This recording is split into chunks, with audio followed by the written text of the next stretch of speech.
well, then only you will be able to cope up with these topics initially. So initial phase, it is not required, but going forward, I'm saying. Sure. Yeah, sure. So these are the topics I'm going to cover. So we can move into the introductions.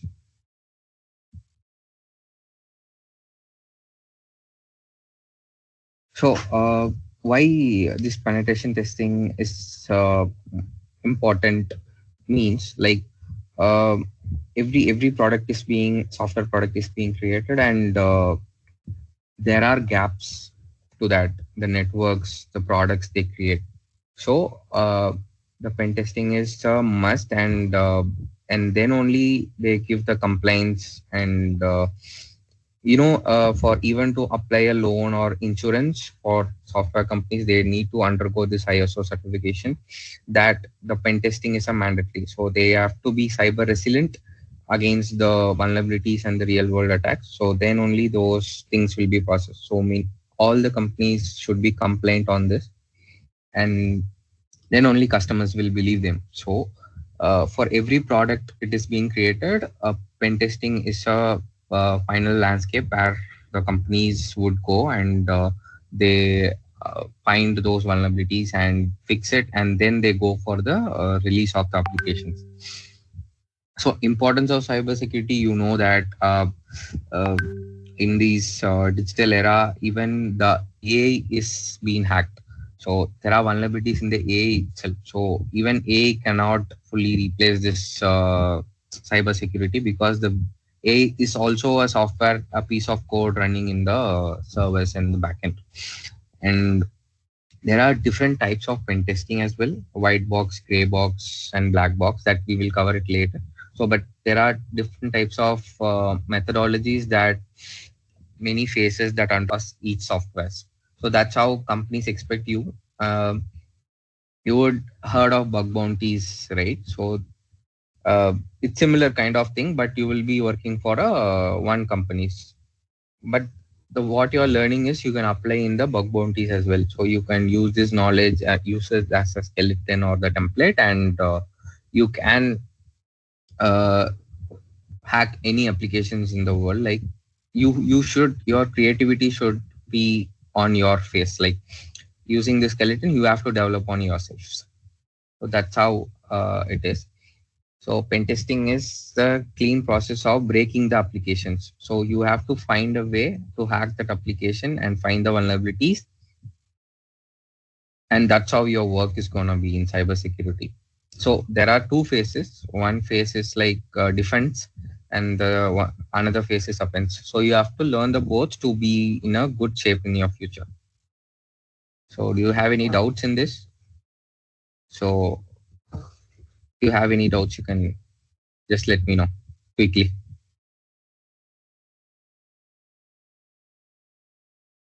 No, I'm fine. Yeah, so we can go to the next.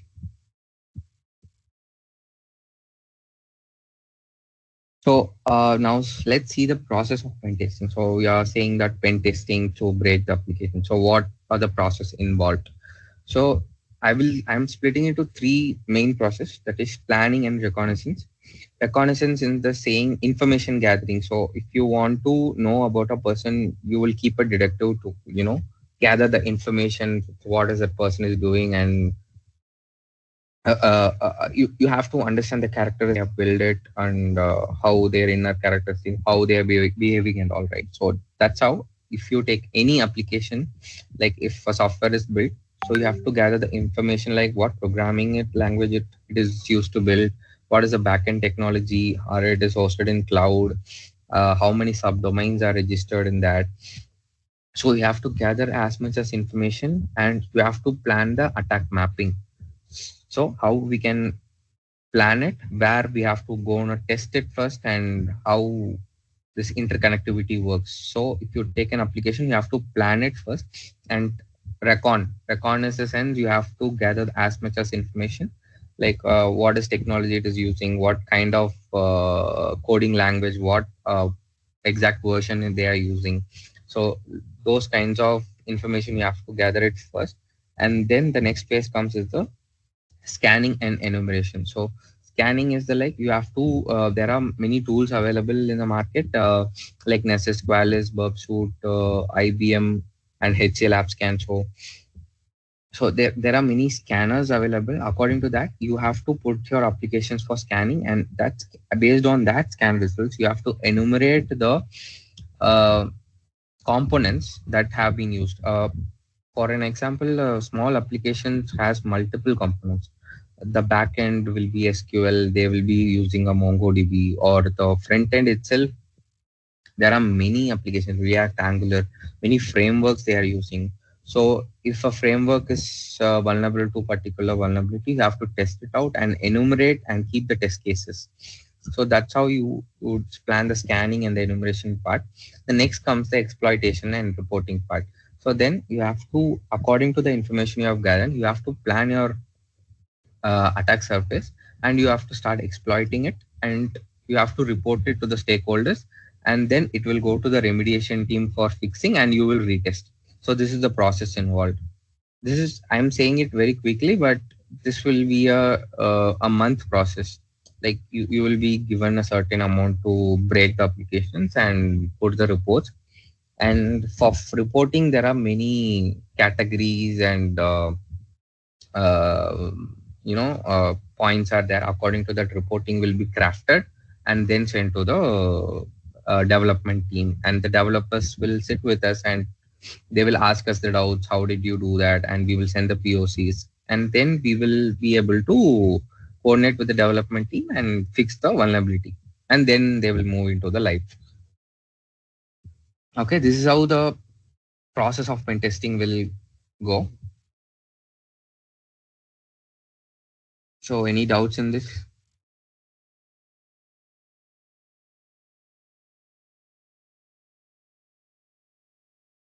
No, not from my side. Yeah, so we are good to go then. uh, Initial set of ways I want to explain you about the lab setup. So what we are going to use the tools for this pen testing process. As you are the beginners for learners, you can use Kali Linux. You can use it to download from VMware. First, VMware is also open source now, so you can download the VMware Professional from Broadcom, and you can download it and set it up. And you can download the Kali Linux. I will show you itself. Wait.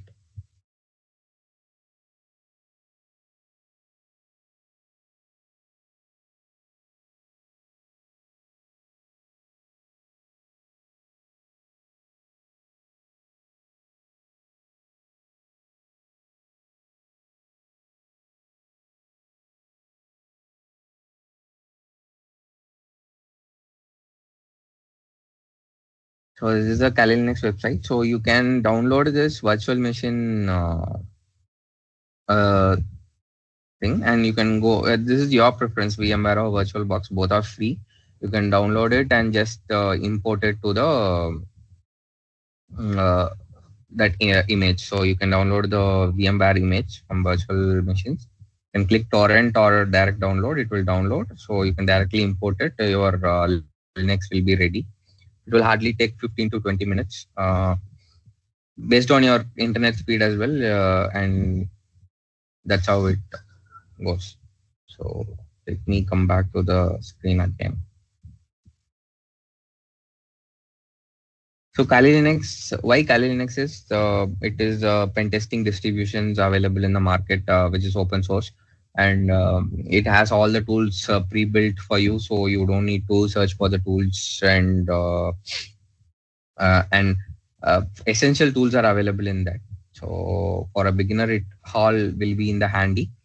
So essential tools like Nmap, Burpsuit, Metasploit, all things will be there. So you can use it there. And the open source vulnerability scanners, OpenVAS is there. We can set it up and use that. So these are the softwares that you are gonna basically use in your starting stage, and then you will be having expanding your arena of all the things. You have any doubts in this regarding tools and software gonna be using?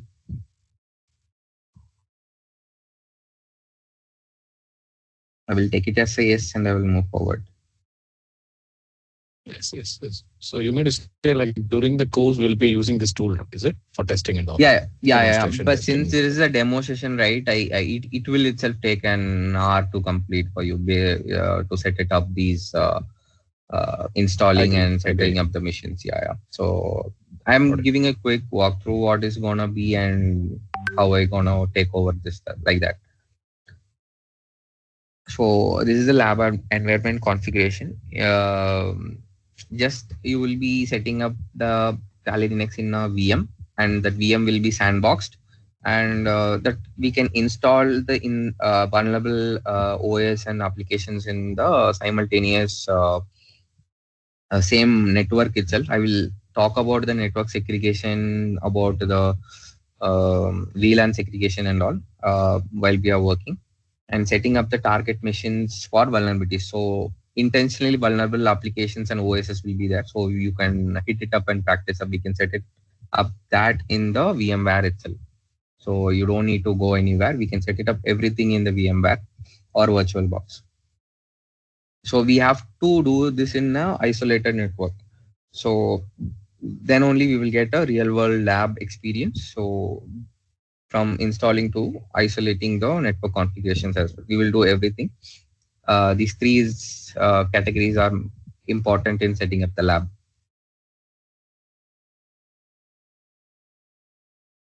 Sure. Yeah. So we'll go to the next.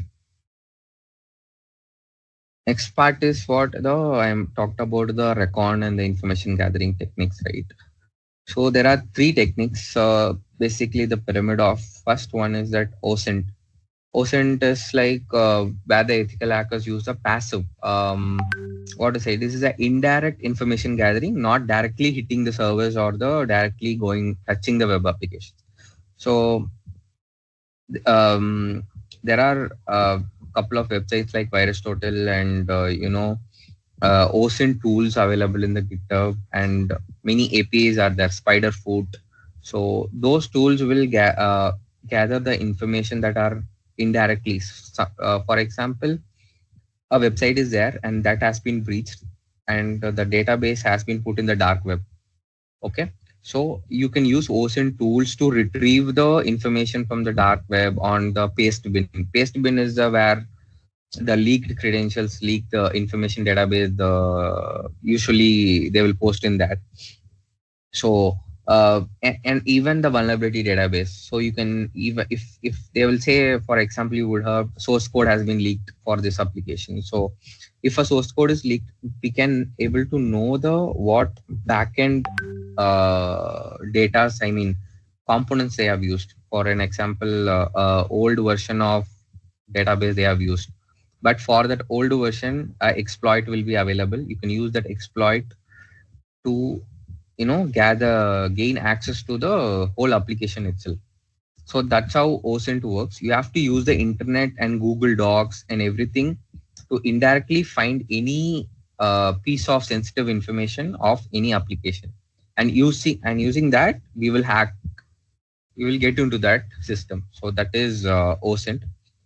And social engineering is like manipulating people, like that phishing, right? Phishing is like sending an email like genuine, and the user will click it, but it will be a malicious site. We will be not able to know that phishing site or a normal site. We will click it and we will lose the access of that website or social media. So popularly we know that Facebook, Instagram, their phishing emails or will come, people will send you a link. If you click that, you will be get caught, and you will submit the information like bank details, everything. So that's how social engineering works. Social engineering is like manipulating the human mind. So that's how it works. So how vulnerable are people to exploiting that?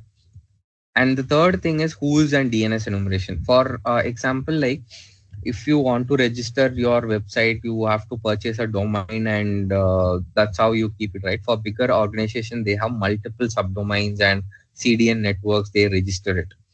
So we have to gather such information when they have registered, and is it going to expiry, the certificate they are using it for the website to register. Every information we have to gather it. According to that only we have to plan our attack surface management. Even one piece of uh, missing lead, like there is an if there is certificate expiry, we can download that certificate and use it against the web application, and we can manipulate that application itself completely. So there are, if DNS enumeration, we can do a subdomain takeover. That is a common thing people do. If the expiry of that domain is already expired, we can register it in the same domain and we can take over the complete domain. So those kinds of information we have to gather it.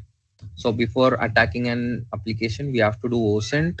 Social engineering, it's like manipulating. For example, say your friend is having an account in that application. So you are sending him a phishing link, cloning that page and sending him to making him to log in, and his username password you are getting it. So that's how you are manipulating the people.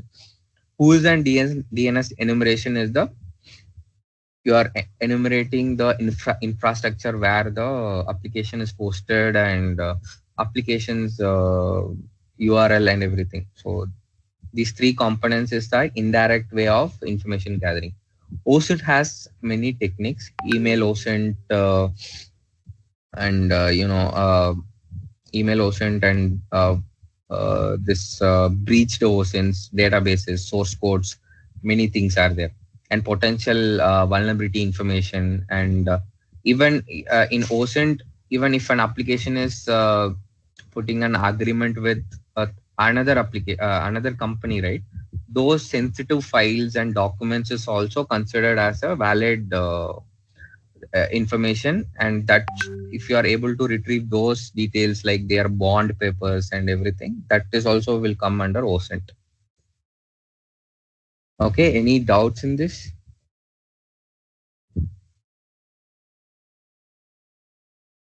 Yeah, I heard of like working in an Hmm. organization, right? And we sometimes introduce our third-party vendor to do a penetration testing on our own organization to see if Yeah, anything is vulnerable, right? yeah, So, yeah. do they follow the same three components, the methods, whatever you mentioned? Will they be following the same?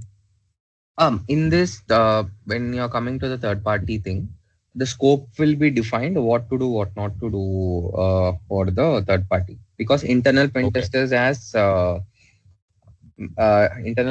have many free hands to do that, but external vendor, the NDA form is signed, and they will have certain do's and don'ts.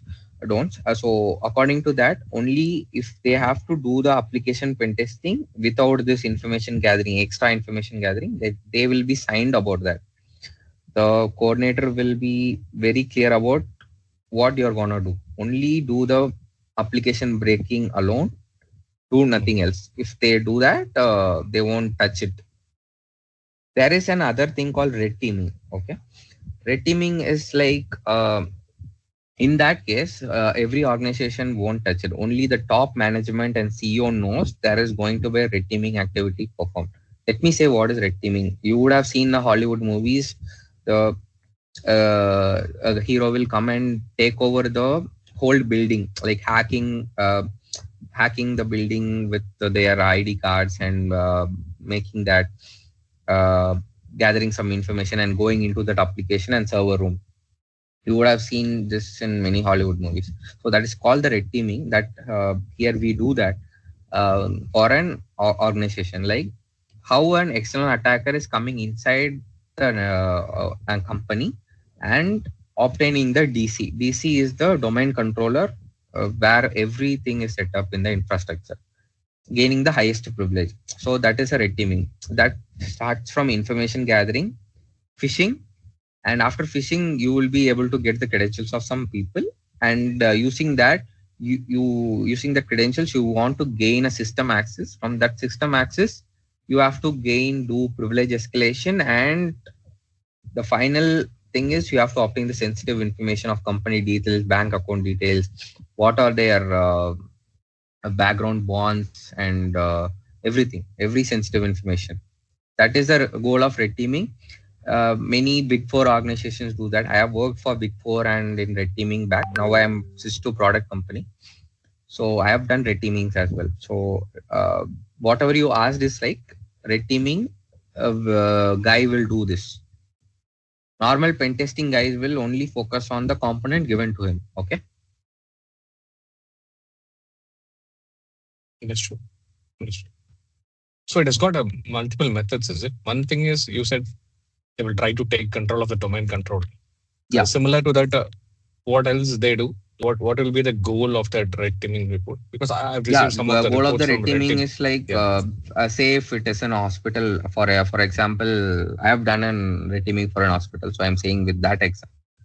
So we have done the phishing and gone into the network, and they will give an ID card as a hospital employee for us. So we will impersonate like a hospital guys, and we will be sitting in the normal cafeteria or something, and we will have all the access. With the credential, we will log in into the system, and we will do the active directory pen testing. That and all pretty advanced, so you will learn it in the upcoming thing. Active directory, we will use this because every organization use active directory. I think you pretty much know what is active directory. Yes. Yeah, Yes. so we are using active directory has many misconfiguration. If it is not properly managed, we can use it. Till now, even if it is properly managed, there are many techniques to bypass it and everything. So there are techniques. So we will, uh, what we did is we gained the DC level access. If DC is obtained, your whole network is in our control. And after achieving the DC, we can enumerate the patient's records, the backend DBs of the patient's records. Like we can manipulate. What if you manipulate a patient's record? Everything will collapse, right? That is a serious issue. And the X-ray machines and the MRI machines details, the purchase dates and the medical records of the people, and everything will be in a question marks. So for mainly hospital, bank, and all, the cyber security assessment and pen testing will be done on par. They will be regularly doing it to fix the issues and doing that. So the achievement is uh, if an hacker comes out, what and all he will do, that we have to do it and fix it before him. That is the goal. Before he obtains the critical data or anything. So we have to see all the possibilities, like these are the holes, we have to fix it. So the environment and the developers will fix it. Got it. So just one question. Red Yeah. teaming, how it is different from ransomware? So see, ransomware and reteaming is like it depends on the hacker's mindset. If he wants to do a ransom, he will just come hack it. He will gain the access to the system, put that ransomware, and that malware will encrypt everything, and it will ask for the money. For a other kinds of hacker, what they will do is they will steal the data very silently, and the system will be functioning normally. We won't know that hacker is in the system itself. The system will be, they will do very stealth kind of operations. So they will be stealing the information. If an hacker wants a one day money, like immediate money, they will do the ransom, or they will do a kind of behind business. They will collect all the hospital information, bank information, and the 24/7 that he will be obtaining the backend details, account information, everything. So it depends on the hackers what they're gonna do. Okay. Both are critical for an organization. So that's why Understood. they hire a pen tester and a defense threat model analyzer, detection engineer. In cybersecurity, many roles are there, like malware analyst, detection engineer, SOC, security operations center people, and pen tester. And in pen tester, the pen testing, there are different kinds of pen testing as well. I will come in the end for in pen Sure. testing what are they. Okay. I will move Sure. to the Sure. next. We Yeah. can move forward.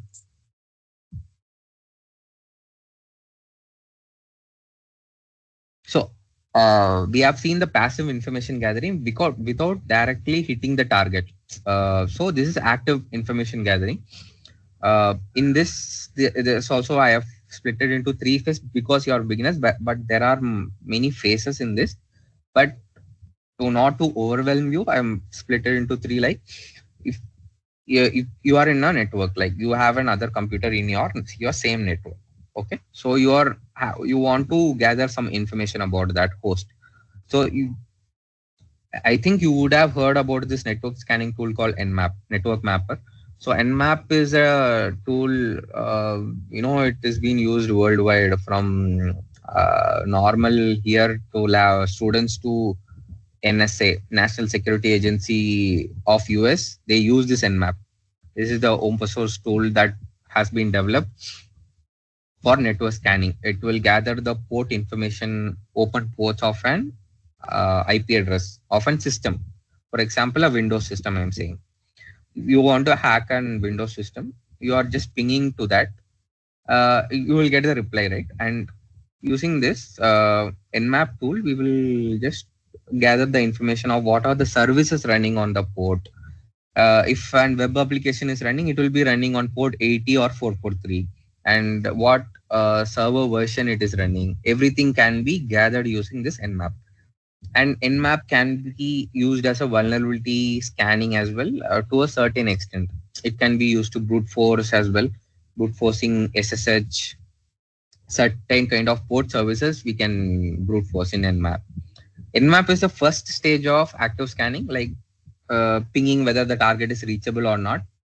And and Nmap can be used to map the host discovery. You are in a network, but you don't know how many systems and IPs are active. You can use Nmap to do the whole. It will scan all the IP address according to the CIDR. That means the subnet value. It will scan across and it will say the live open IP addresses. Then according to that, you can move into the network to enumerate each and every system. So we can use Nmap for that. And there are many vulnerability scanning tools available in the market that are very costly as well. Nessus, Qualys, that bigger organizations, they use it. So uh, the thing is, for 1 to 10 IP address, you can use an Nmap. Like even for 100 or 1000, we can use to gather the information. But in a higher level, many organizations have 10,000, 20,000 plus computers. So we have to manage that, right? So these comes the enterprise level tools like Nessus and Qualys, and many scanners are there. And that comes once the network scanning is done, then we do the vulnerability scanning, and then we do the banner grabbing and fingerprinting. What is banner grabbing and fingerprinting means is for an example, Google is a web application, right? But Google has hosted its application in a server, and that server is like this application open through a port. Okay, so we have to gather the port information. What is the port number? And we have to fingerprint the application service versions. So for example, a VLC media player is running. For example, I'm saying what kind of VLC it is running.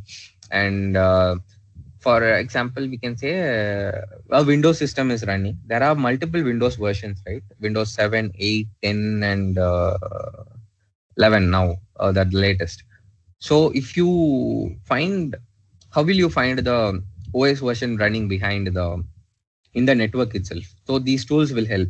So if you find a Windows 7, you can hack it. There is an eternal blue vulnerability. As someone asked, like for ransomware, right? Windows 7 was immediately killed by Microsoft during a ransomware attack. That was WannaCry ransomware that was spreading in the year 2016 and 2017. So the thing is, using this banner grabbing technique only, they will find the Windows 7 system, and they will verify it, and then they hack it and gain the shell access, and they put the ransomware. So that's all. Everything will be corrupted, and nothing we can do about the system. Only thing is we have to replace it. So banner grabbing is like in a service, what service it is running and what software it is using in the backend. So those kinds of details we can use this technique, so that then only we can plan the attack surface. So you have any doubts in this? So this Nmap, is it used for scanning any random ports or only No, this see, web port? Okay. for if you take one system has 65,535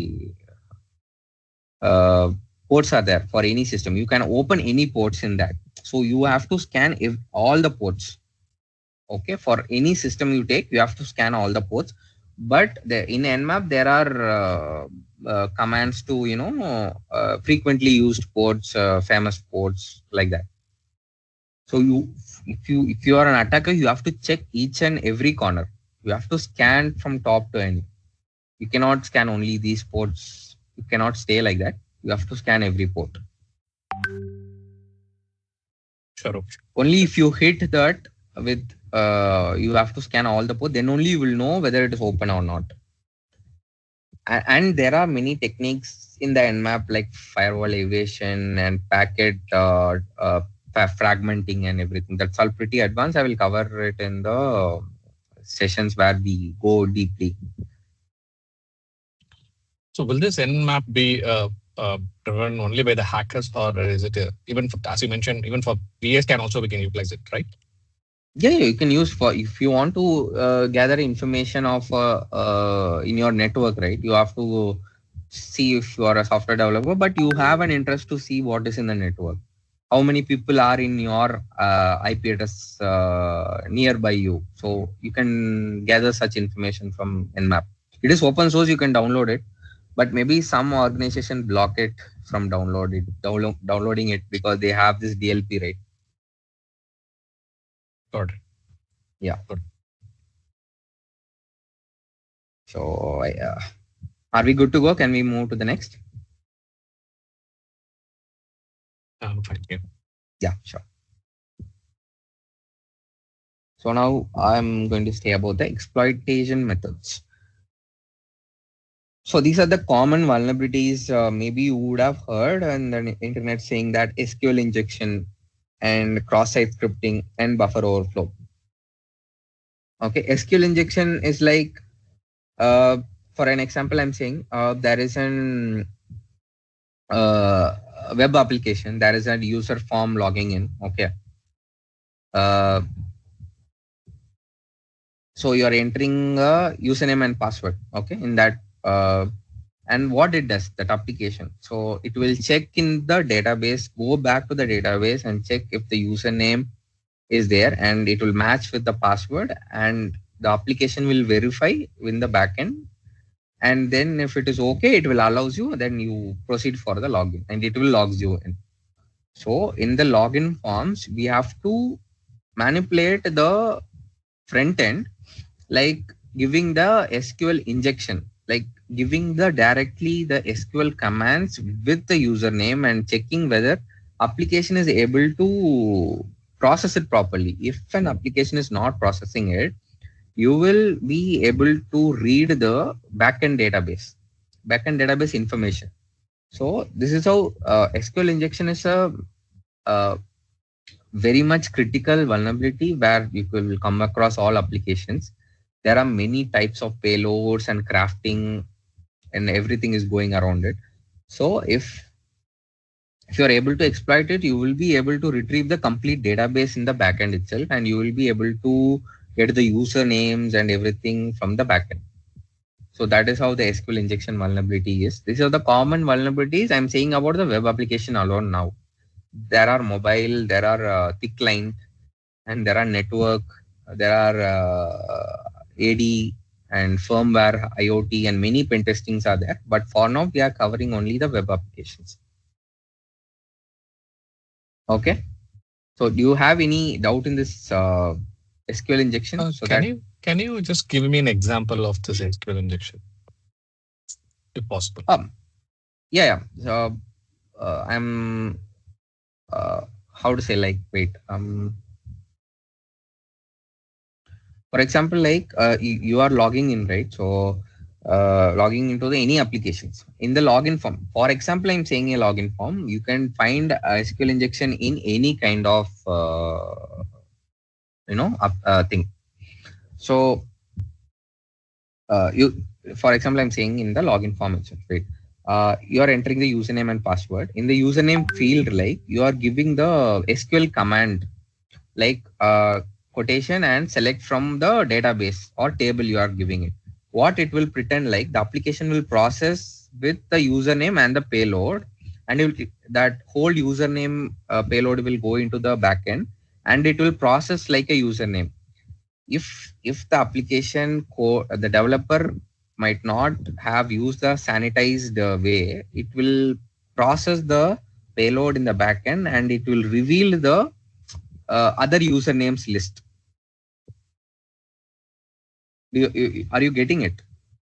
Yes, yes. To an extent. Yeah, no worries. Yes, thanks for that.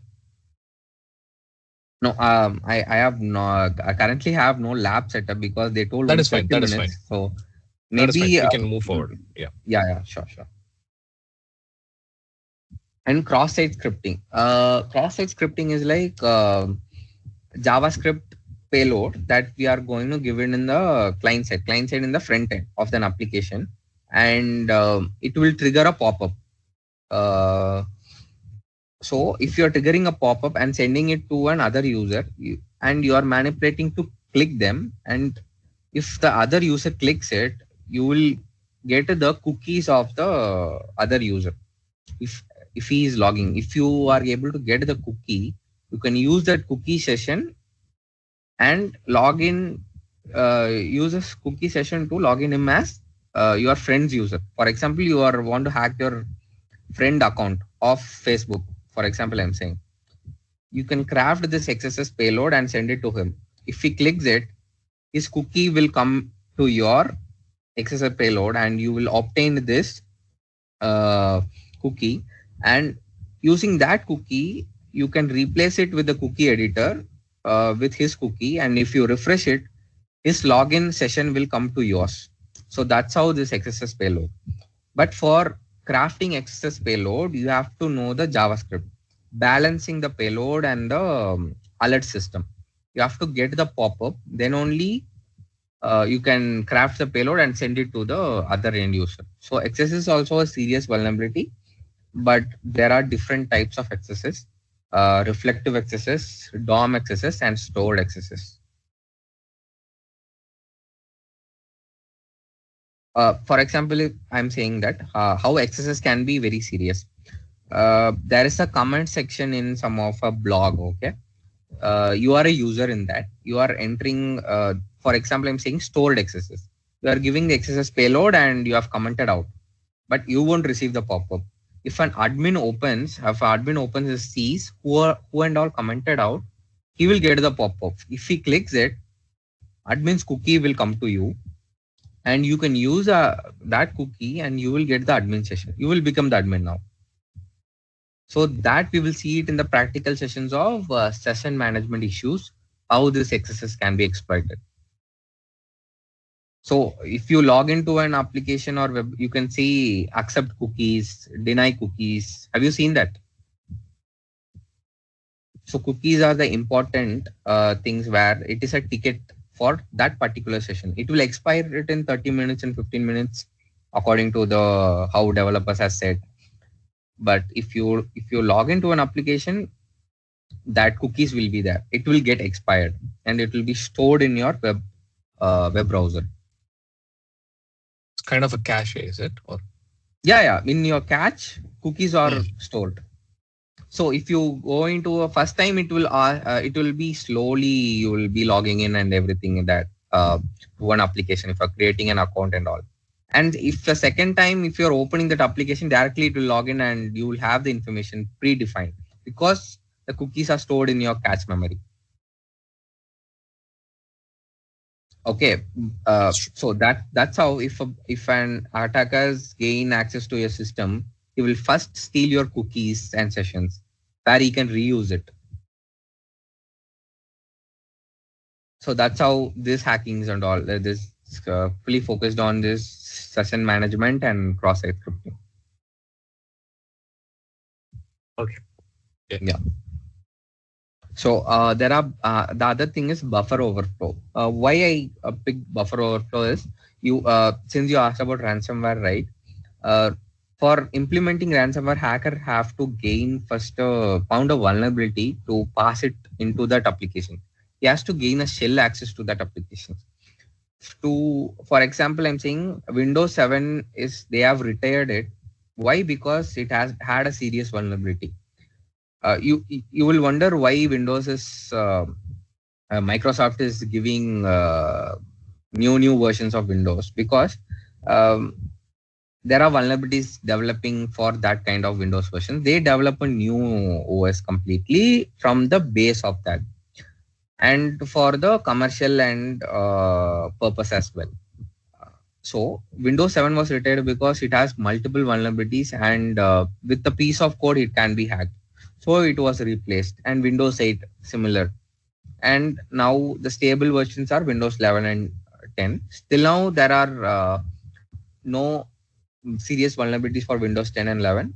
But during Windows 10 release, there was an SMB ghost vulnerability. You can just go and Google it, SMB ghost, where Windows 10 was also very vulnerable and they have now fixed it. So those kind of, they will say it as RC, so remote code execution. So those kind of remote code execution exploits and vulnerabilities are built using buffer overflow. Buffer overflow is where you would have came across this in data structures while you're in college, like the stack and buffer will be there. Okay, for every piece of code, the stack will get filled and the next stack will get filled. That's how the data structure works, right? So these applications and OSs are built based on that coding only. So each and every network connectivity and request are built upon these buffers, zeros and ones. So in that buffer overflow, we will do an assembly level coding that splits this buffer, and we will load this buffer to blast. It will overflow the buffer and it will gain access to that system. That's how buffer overflow works. This is how big hackers craft their payload and they are gaining access to the system. So that's how buffer overflow works. They overload the buffer and they make it to crash, and then they gain the access to the system. This is how they hack.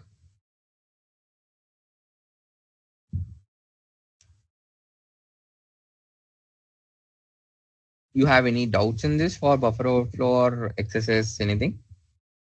No, I'm fine. Okay.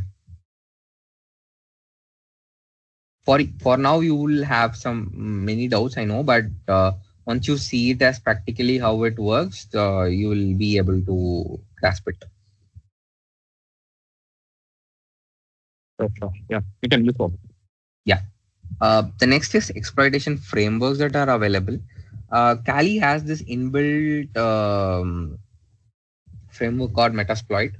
So Metasploit is like automated vulnerability exploitation. So if you want to exploit a Windows system, Windows 7 particularly, I'm saying if you have Windows 7 in your home, you can try to hack it and see using this Metasploit framework. Yeah, there is an auxiliary module, you can verify it, and that is a payload. You can set the IP address and port, and if you give exploit, it will execute the payload and you will gain shell access to that system. And not only for Windows, there are many vulnerabilities exploit that are in Metasploit, and there are manual exploitation techniques.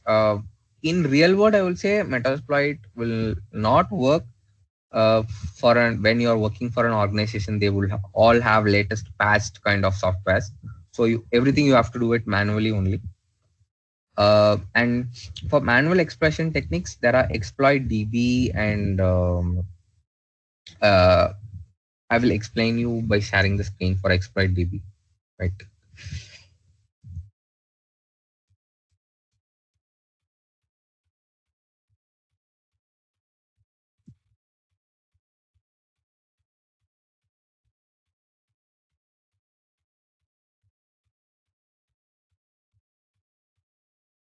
Are you able to see my screen?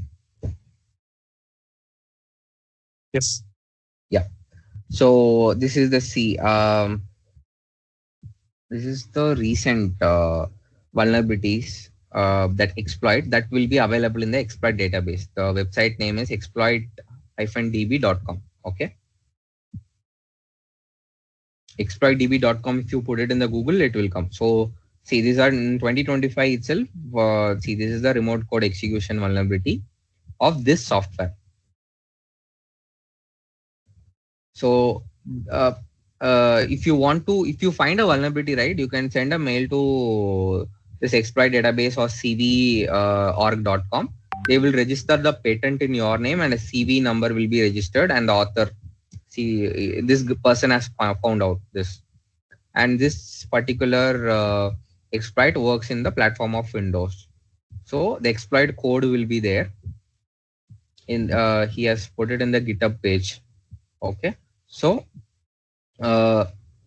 he would have explained the requirements and the impact. If you found this software GeoVision AS Manager, you can use this piece of code and try to exploit that vulnerability. So that's how it works. Everything will be patented and it will be released here. You can use it. If your organization using in 2025 alone, in August month, these many of things are registered. For September month, you can see it in 1 or 2 weeks. Every day, 100 to 200 exploits are getting invented because that much of software products are around the globe, and every day exploit is being found and it is being registered and it is being patented. So that actively the cyber field is growing, and they are actively researching on the softwares that are currently in. You have any doubt on this? So initially you said about this CV, and when we come across vulnerability, we'll be able to share this and I'll get a CV created. Just could you explain that once again, please, just for my understanding? Yeah, the thing is, if you are finding any vulnerability in a software, okay, but that is not anywhere in the internet. Like you have created your own exploit code and made it to exploit, and you have found a vulnerability in a web application on any application, the client or API, anything. So, for example, I'm saying you are finding a vulnerability in Google or Facebook. So you can first send a mail to cv.org, like we have found a issue in that. And Google and Facebook have their own responsible disclosure program where you can send the mail directly to them itself, and they will itself register in the CV and everything. So what you have to do is you have to find your own method. You have to develop the skills and you have to find a vulnerability on your own, and then you can register it with the cv.org according to the date, right? When you found, when the year and the month, they will calculate and they will give you a CV number. According to that, and that code will be published in this exploit DB, so everyone can use it. Sure. Yeah, understood that. Thanks. Yeah. And post-exploitation techniques. After this automated and manual exploitation techniques, there is another thing called post-exploitation techniques, where you have hacked the computer and you have gained access to that system. So what you will do now? You have to, but you are just a user. You are not the admin. Okay, you are in system. There are many users, right? So there are another techniques called privilege escalation. That if hacking is an art, privilege escalation is another art. There is another other side of hacking, that privilege escalation. That itself we have to take it separately. That is itself a separate course of privilege escalation techniques, like escalating the privilege from user to admin. So there are plenty of techniques. Crisply, can you give me an example of that privilege escalation, please? Yeah. Any small example. For example, what we do using that. See, for example, you are working in an organization. You are just an user, right? if you use that technique, privilege escalation technique, and gain an admin level access, see, you cannot install the apps you think in your organization where you're working, right? But if you gain admin level access, you will be able to do that. So as you are gaining the privileges of admin, so you are manipulating. For as a normal user, you use this exploitation techniques and gaining the admin level access. Okay. Okay. Here also completely the coding is involved and all. So So only I'm just for my understanding, so we get access to a user machine, right? Not the administrator one, but no, see, you using are that. working in an application. You are working in an organization. You have given a Okay. laptop, and Okay. you are just an user in that laptop. You are not the admin for that laptop. If That you is right. want to install any application, you have to install a blocked application. How will I you should have install? You admin cannot rights. I install. should. Yeah, Yes. you have to escalate that privilege. There are many techniques for that. So there are if so the system admin takes care of that. If he leaves out any misconfiguration, you can use that to enumerate, and you can use a code, write a piece of code, PowerShell code to escalate that, and you will become an admin. There are many techniques in that, so I will explain it in upcoming classes of detailedly how it works. To explain it itself, it will take a day for what and all it is involved in this. Okay. Understood. Okay, yeah. So, sorry, I missed your name. Vigneshwar. Okay. So Vignesh, are you going to be the faculty for this course starting from Monday, or it will be a different person? No, they told just to take the demo class. Oh, understood. Let's see the Yeah. feedback, and they will take it forward after that. Got it. Yeah. Please move forward. Thanks. Yeah. And regarding the post exploitation activities, right? Uh, First thing is maintaining access. No, so for example, if he has Kaspersky, if you hack your friend's system, but he has an antivirus thing, it will immediately find out and cut the connection. Okay, in that case, we have to. There is another C called bypassing antivirus, AV bypass. Privilege escalation, no trace, even if further forensics or anything is conducted. And there is another techniques called clearing the tracks. There are many scripts available. You can use that script to clear the tracks that you won't leave any footpath in your system that you have came and hacked and gained access, or because that everything will be stored in the logs, Windows logs. So you have to be undetectable. That stays how a hacker is more talented. If he gets caught, if I'm not saying he's a bad hacker, but uh, to be an ultimate hacker, you have to be silent. They should not able to find it out. Today in the market, many antivirus, XDR, EDR is there. So in real world, to set up the expectancy rate, uh, you have to learn this basics first, and then go to privilege escalation techniques, and then you have to move to the malware analysis and bypassing. Creating, you itself have to create a malware and then works. So first, before creating a malware, you have to know how to hack the system, and then you have to create a malware and then evade the systems, the security measures, and hack it. So that's how it works. Even after gaining this access to the system, you have to find a ways to what and all he has the access. You have to steal the cookies. If he has stored his documents in plain text and everything, you can. Once you have gained the access, you have to follow. There are multiple techniques called post-exploitation activities. So there are many techniques for that. So these are the exploitation framework. So are we good to go to the next? Yes. I'm fine. Yeah. Then comes the reporting and remediation. Okay. You have done all these. You have done hacking and you have done the evading and you gained access and you found the vulnerabilities and everything.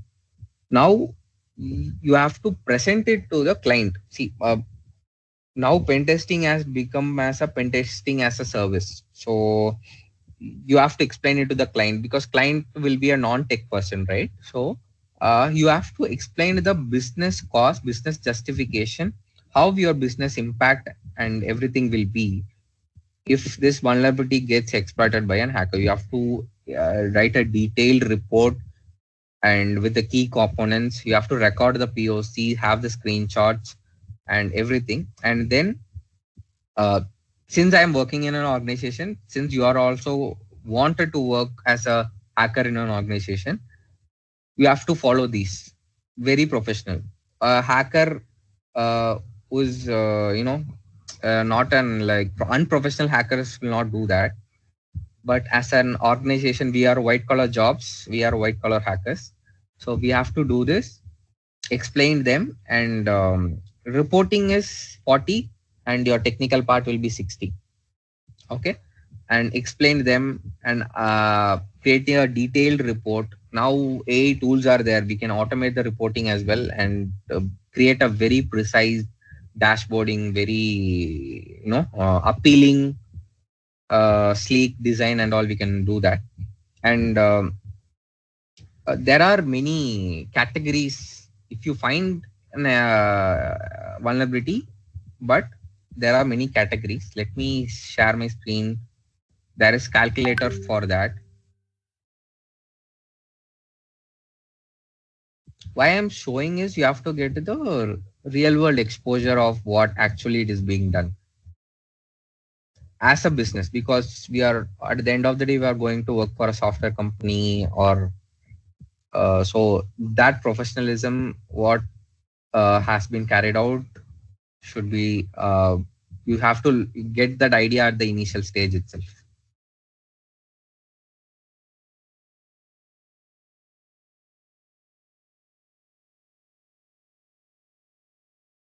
Are you able to see my screen?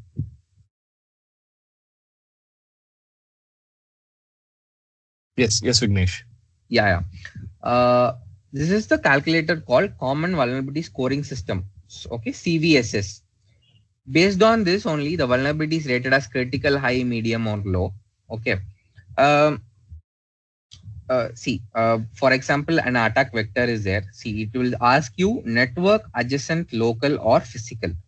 So physical in the sense you are going to plug a malicious pen drive in that comes in a physical, or it is in a local network. You are going in a office network, and you are going to try to hack your try to find a vulnerability in your friend system. That is local. And if it is in a network, but you are in the same network, but it is in a other hops of subnets, that is network. Adjacent is completely a different network where it is hosted in the internet, and in the internet it is a internal system where you have used tunneling methods to connect it. So that comes in the adjacent. Okay. Attack complexity. Have you used many piece of codes, or you have done it with very ease of methods? That is low, you have to select. Privileges required. Do you need any privilege to exploit this, or you need admin level access, like that? Low privileged user, high will be admin, none will be you don't, no privilege user is required. User interaction. User interaction is like if you are sending a link, your friend has to click, then only you will receive the exploit means, then you have to click required, and user has to intervene in this. So then only this exploit will work, the vulnerability will work. In that case, you can select none or something like that. Scope. Are we changing the scope? Scope in the sense, are we using other IP addresses, other API, or any other third party is linked between? So you have to select that unchanged or changed. Then comes this CIA trade: confidentiality, integrity, and availability. So confidentiality, since any confidential details you are able to get, low, high, based on that you have to rank it. Integrity, how integrate Google is, how you trust Google, right? But you are able to find a vulnerability in the Google itself, their integrity is affecting, right? Then the high. Availability. So if Google is your search engine, but imagine if it is not available, an attacker is making down, And what availability is affected, right? If availability is highly affected, you have to click I. Based on that, if you click all this, you will get a score 8.3. Okay, that is high kind of vulnerability this is. And if you select this, it will, according to that, it will increase. If you user in privileges require low, it will reduce. Attack complexity high, it will reduce. Local, physical, according to that, the score changes.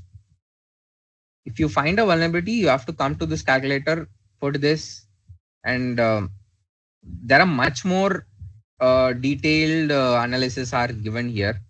Exploit code maturity, proof of concept is ready or not, like that.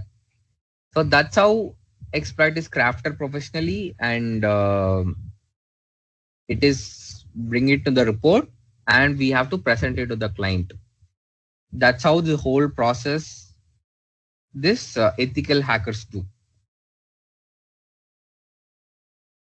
You get it? Okay. Okay. And then comes the prioritizing the vulnerability. If a critical vulnerability is found, you have only 2 to 3 days to fix it. And if a high it founds 1 week, and medium findings I think is 1 month, and low findings 90 days. So that's how the SLA will be calculated. Big organizations follow these. So that's how you have to document your findings.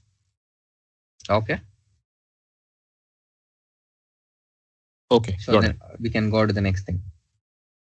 Ethical and legal consideration is like code of conduct. You have to maintain the integrity. Like, see, for there are insider threats as well. You will work for an organization as a hacker, but you steal something and share it to some other organization. The data means you will get to a problem.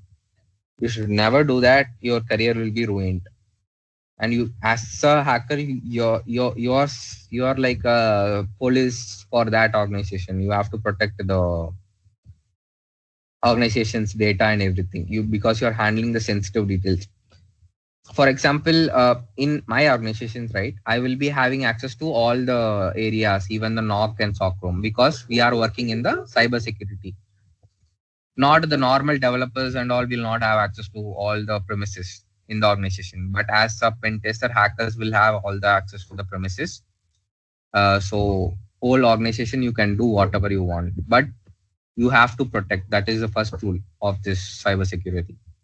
And professionalism in reporting. You have to be accountable for the trust and everything that are maintained in an organization if you're going for work, right? So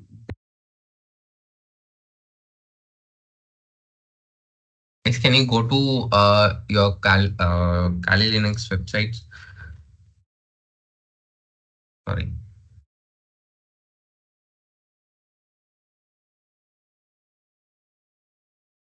So go to kali.org and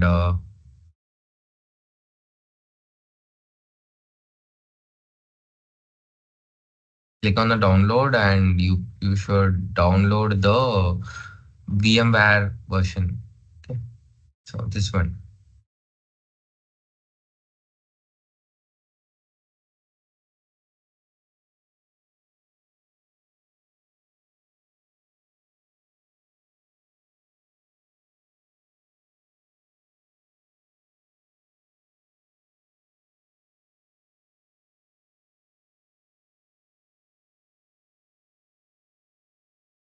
Vignesh? Yes. I'm sorry. I'll be just back in 2 minutes, please. Yeah. I'm getting a client call. I'm sorry for that. Okay, I'll okay, be no back. worries. Guys, others, just go to kalilinux.org and download this thing meanwhile.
guys, and hope you are not using your organization's laptop. Use your personal laptops, okay?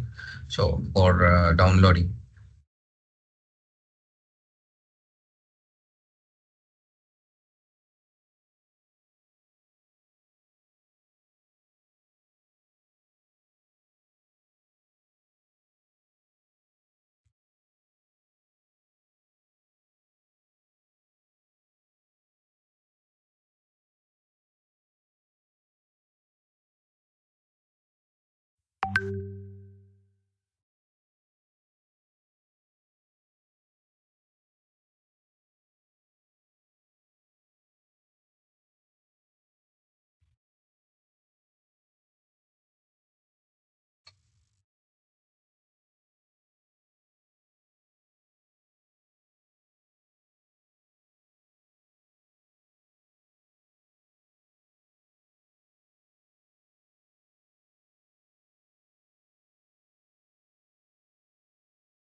I will place the links in the chat, okay?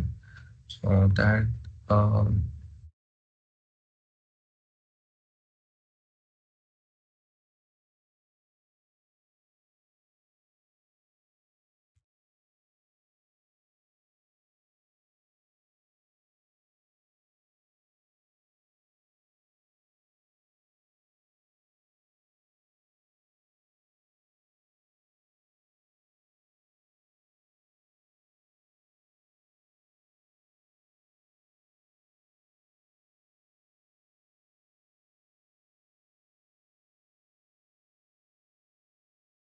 the second download link will be the VMware. You have to sign up to the Broadcom website. Then only you will be able to download your official copy. So I have sent you in the chat for that as well. And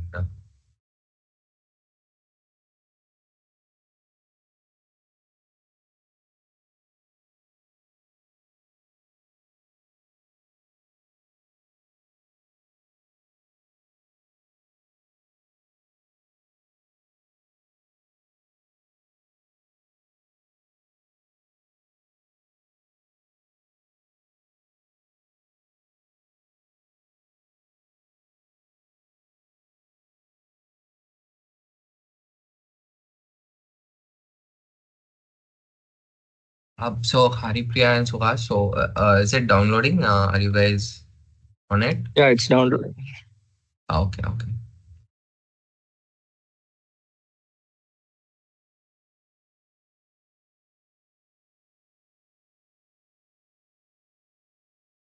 So meanwhile, you can sign up to this Fusion workstation and download that as well simultaneously.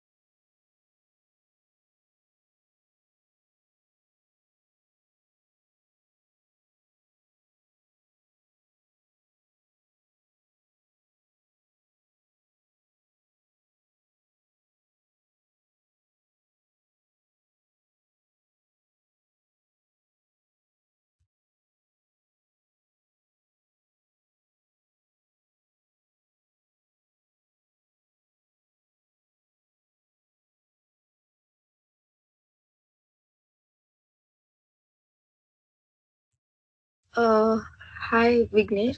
How Yeah, do we sign up for this VMware? It's only asking me to sign in. 1 minute.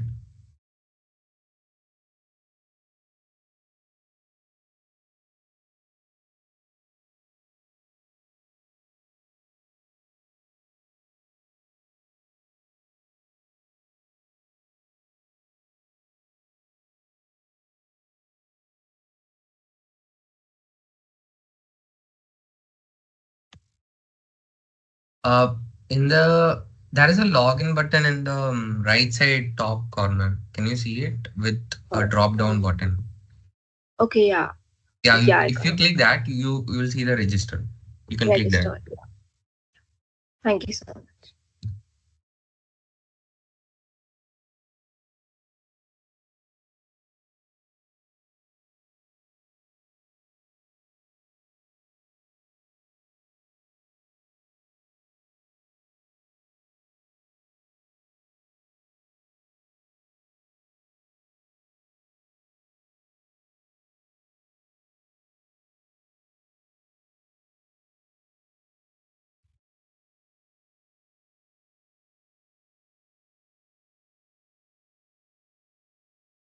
Hi Vignesh, I'm just not able to see the register option in my laptop.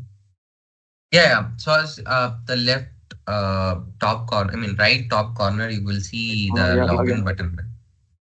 Yeah, In that, if you click the login, there will be a drop down with login and register. If you want, you can share your screen. I will share it. I can show it. Just one second.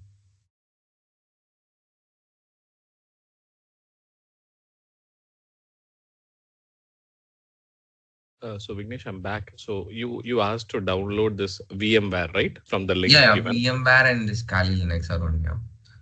Okay, okay. Kali Linux, yes, I'm Yeah, downloading that. we for VMware, I think you have to register in this Broadcom. It will redirect you to Broadcom support portal. Hmm. So you can do that. I'll just share my screen, Vignesh. Yeah. Click on that download now. Yeah.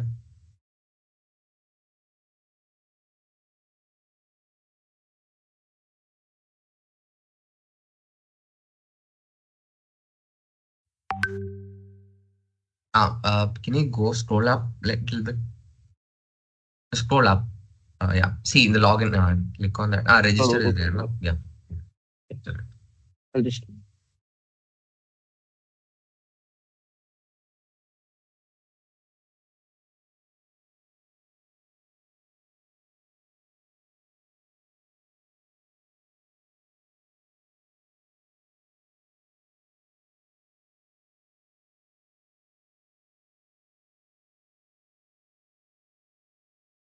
So the download takes some time, is it? I think it is around 3 GB. 3 GB it will be. Right. Uh, I think all of you are in your home, right? I mean, Wi-Fi. I thought it download within 15 to. So why I'm doing this on the day one itself? Because if you are, we have set it up. The lab means we can carry out the activities every day without any delays, right? So I want to first set it up and then go with the introductions. Okay.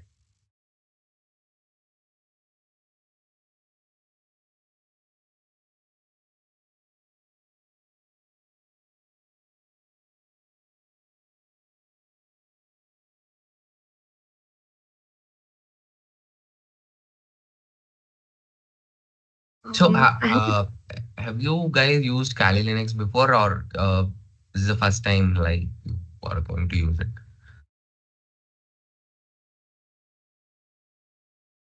this is the It's my first time. first time. Okay, okay. Arun, I think you would have used it right before, or you have tried it. No, no, no, no. This is the first time I'm Okay, installing okay. this. Yeah.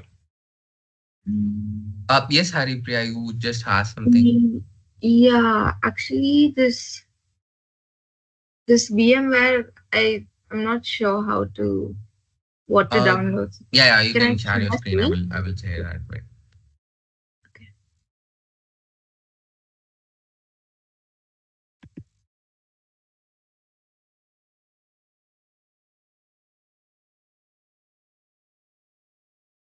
Are you able to see my screen? Yeah, So when I click on this download yeah, now, wait, wait, yeah,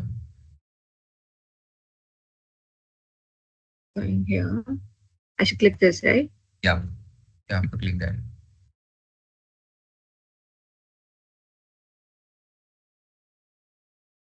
Wait, in this VMware workstation, can you just scroll down a bit?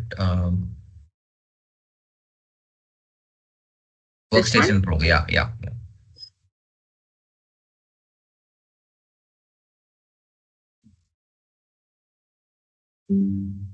For Windows. Yeah.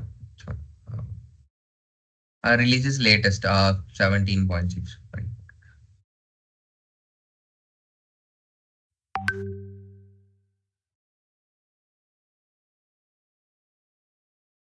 Scroll down a bit. Just agree the term. No, click on the terms and conditions, and it will display something. Agree now, and then click on the download button. Will be near this MD5 hash. This, in the right side, the download cloud symbol is there, right? No. In this file name, release date. This one? This one. Yeah, that one. Yes.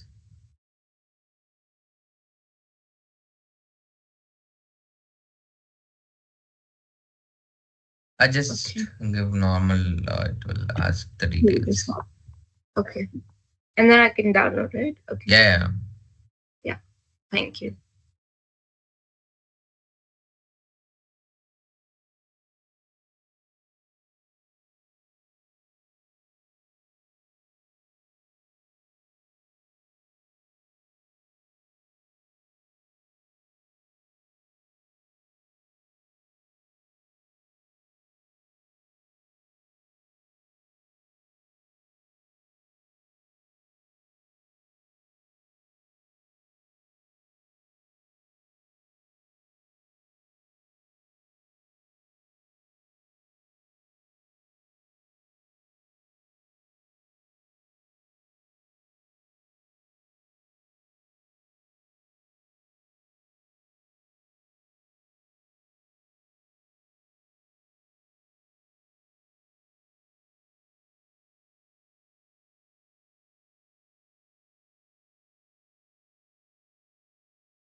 So, Vignesh, are we facing an error while extracting the file for Kali? I don't know what. No. You should not extract it. Wait. Okay. Can you share it? I think it would not have been downloaded if you are facing error. You share your screen, I will say. Okay.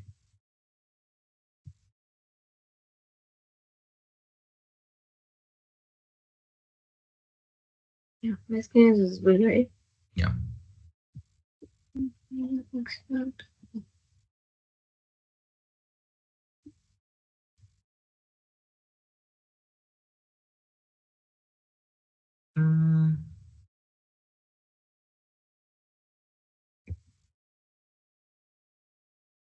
Okay, can you close any other applications that are open except this browser, and any application that are open is seeing some unexpected errors 20. Okay. Is it downloaded properly in can you go to the downloads in your Yeah. yeah, it is downloaded. Yeah. Okay, it is 7Z. Can you download 7-zip software so that like it is like WinRAR? It will extract rather than using the WinRAR. I mean inbuilt extractor itself. 7-zip will be in Google. It will be hardly taking you 1 minute Okay. to 7-zip. Yeah.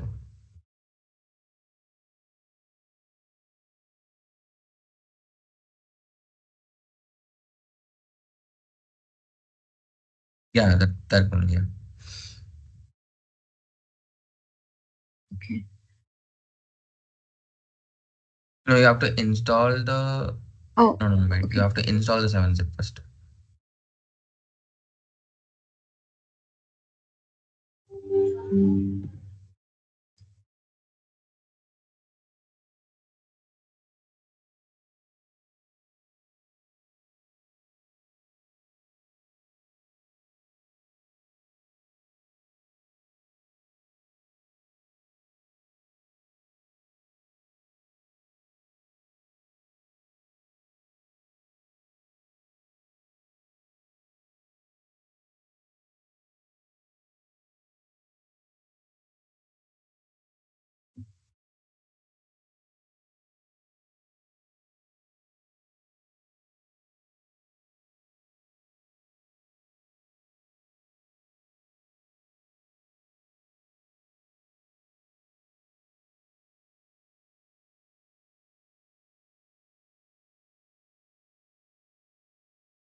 Okay, I'll try it again. And for face error, I'll share my screen.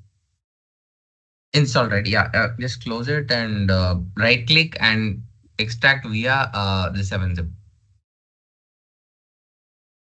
No, no, no. Right click on the Kali zip file and show more options. Go to show more options. No, no, no. Show more options.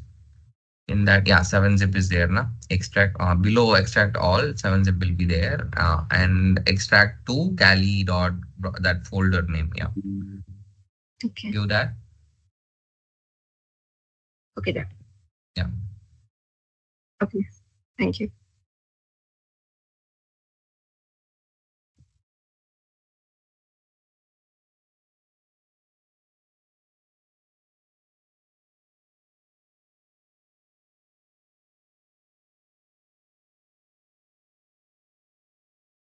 I have given another link as well. That is a metasploitable to that is a vulnerable machine. So download that as well. I think it is around 800 MB. You can set it up that as well. You can download and keep. I will say how to set it up.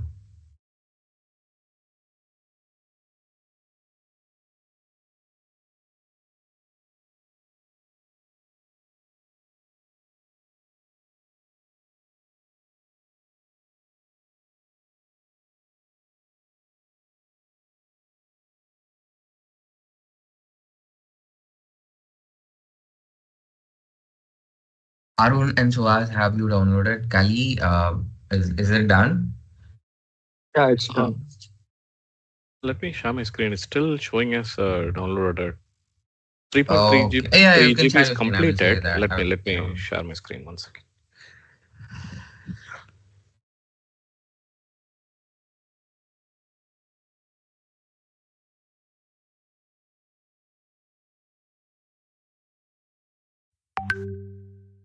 Is it visible now?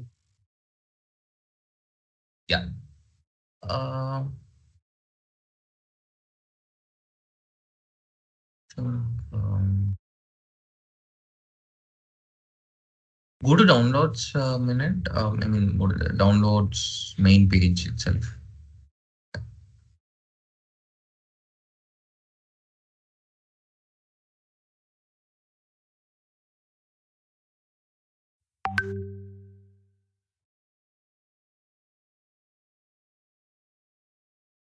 It is still, it got stuck in between. This one, right? Yeah, yeah.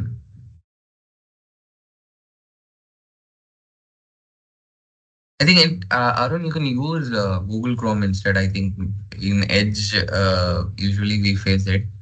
If you can cancel it and give it in the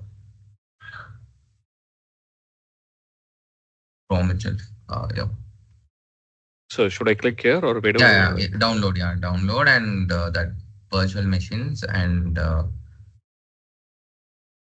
yeah, no, no, the above virtual. Okay, you're scrolling it down. If you This one? click, yeah, yeah, click that.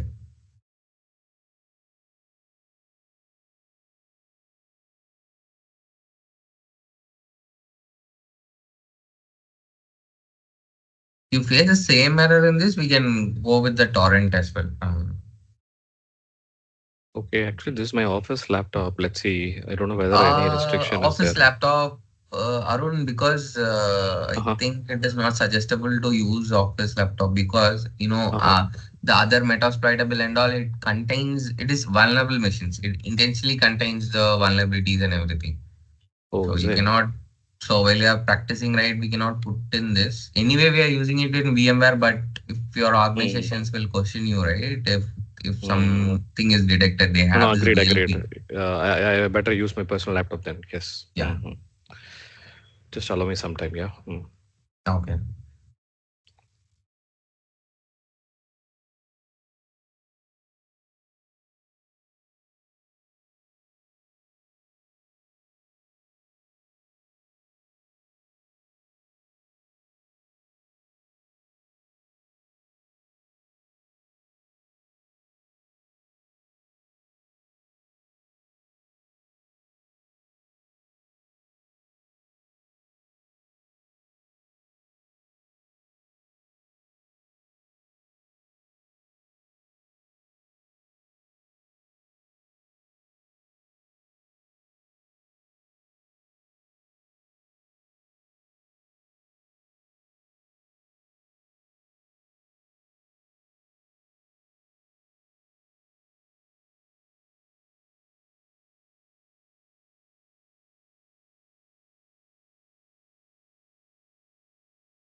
VMware and just use it.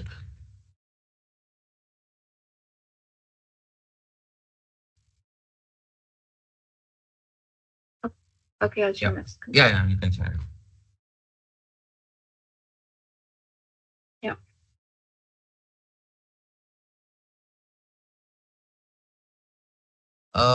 Yeah. Have you extracted it, right? Yeah. Okay. Extracted. Install this VMware first. You have to install one? this. No, that VMware workstation, right? You have to double click that so that it get installed and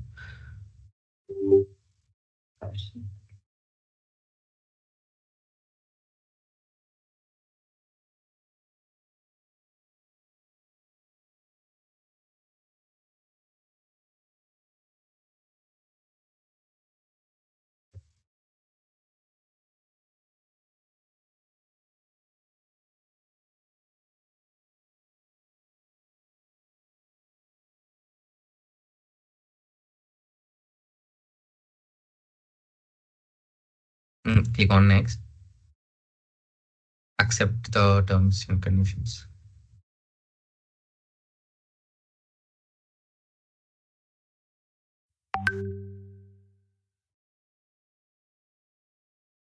Yeah, give next. Yeah, install. Shuas, you also follow the same. Actually, I'm not able to install VMware in workstation app. No, what happened? I'm not able to install VMware workstation app something. Oh, okay. Next, please. Share my Oh, screen also. yeah, you can share your screen.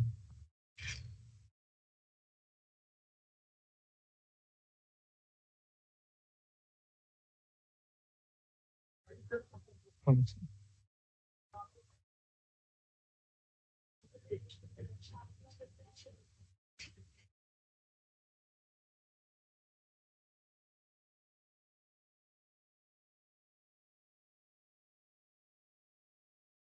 So as you are sharing a screen, or I'm not able So to once view.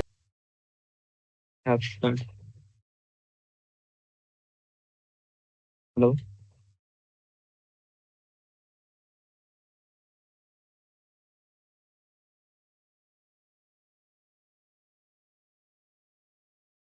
It's just showing my downloads over here.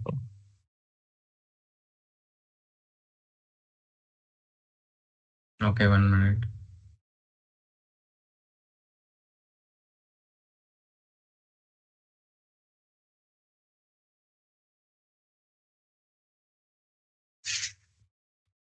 I think you have to click on here, right? So as it can go back. Click on download now. You have downloaded it or not? So as you have not downloaded it yet. No, I've downloaded. I'm not able to download. I don't know where it is. Oh no, go to that support portal. You're already in my downloads, right? In the Broadcom website. Yeah. Okay. Okay. Free software download available here. Click that here. That word. Yeah. Yeah.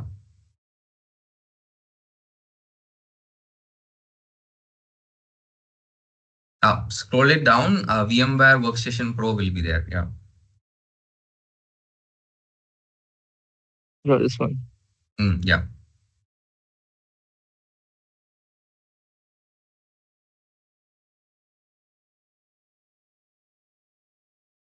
Windows only, right? Oh, Windows. this.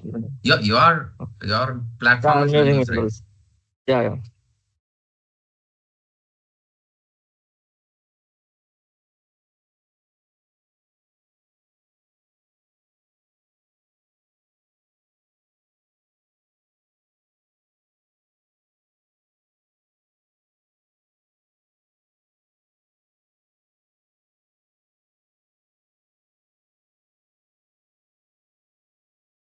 I'm not able to select those.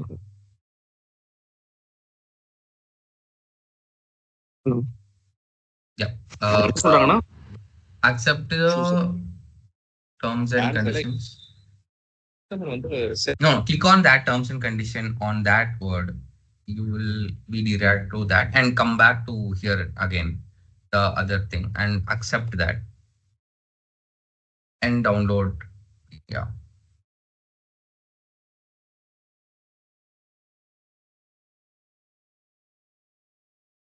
You give your Oh, normal thing and submit, and you will be able to download it. oh, okay. Fine.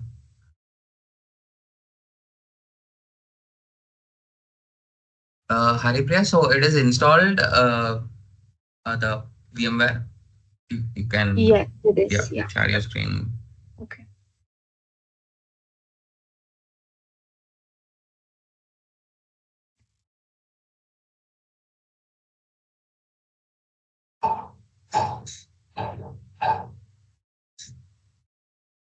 I think it will be in the desktop icon. Yeah, open that.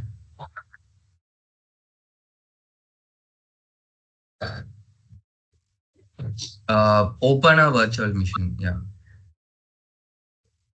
Go to that folder where you have saved the Kali Linux. I'm sorry to interrupt, Vignesh. Can you Yeah. ping that link once again? I've connected from my personal laptop, but I don't Oh see the yeah, chat sure, sure, message. sure. The links of all things, right? Wait, I'm pasting here again.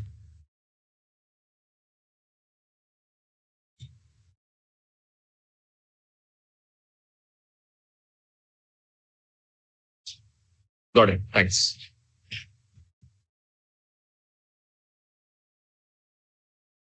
Should I click on Kali Linux?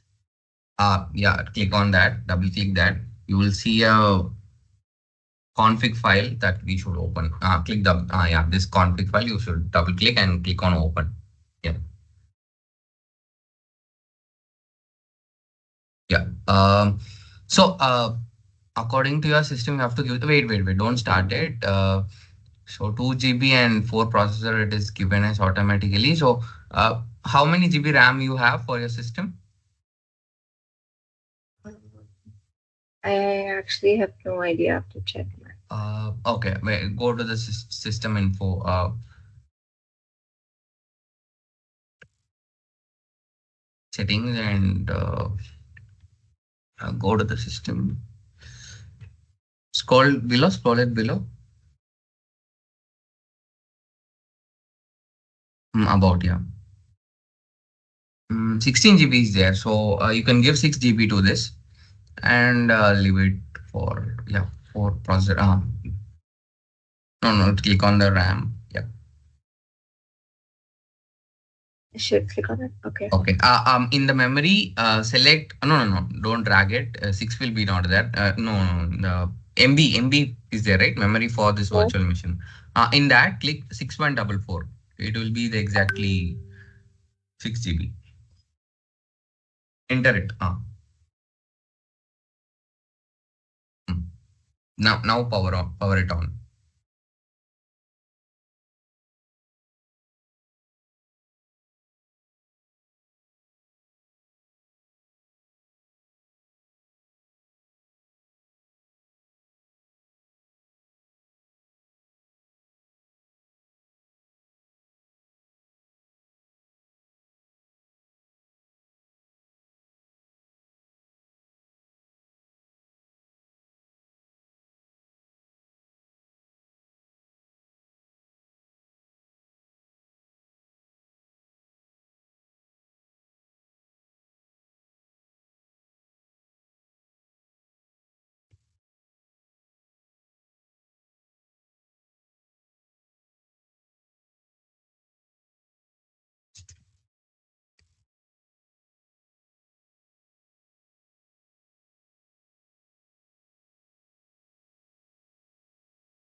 Mm. Should I Yeah. create a new Password will one? be Kali. Okay. Kali. Password, username and password both are Kali. No. Kali username and password also Kali, Oh, not that double time. Yeah.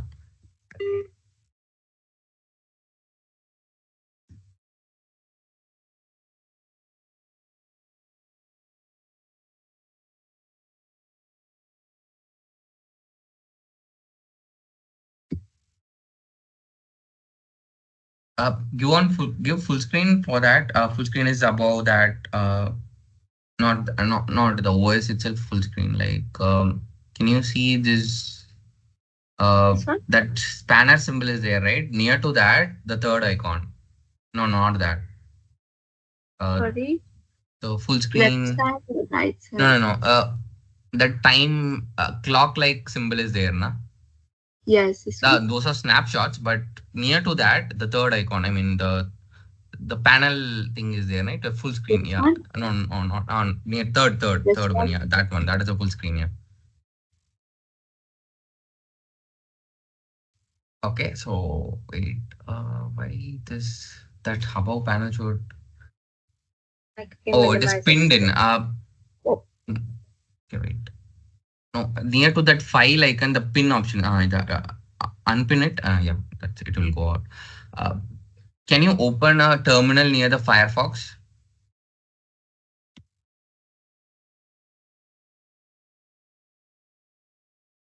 Okay. Click on File, Preference.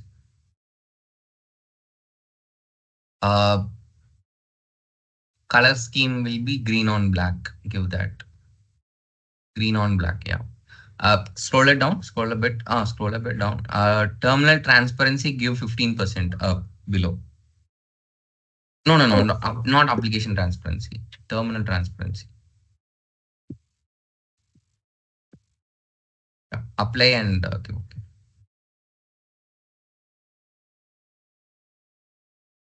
Okay. Now give the command I'm giving in the chat.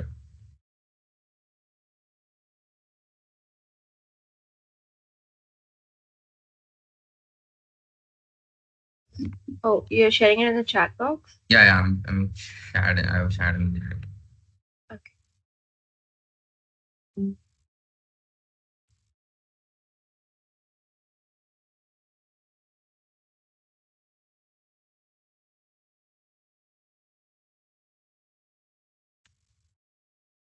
I can't copy paste. Yeah, we can type it. See, if you copy paste like that, this way, this characters will come. You can type it sudo apt space update. Sudo Space. No. Sudo space apt space update. Yeah, enter it. Give the password, Cali.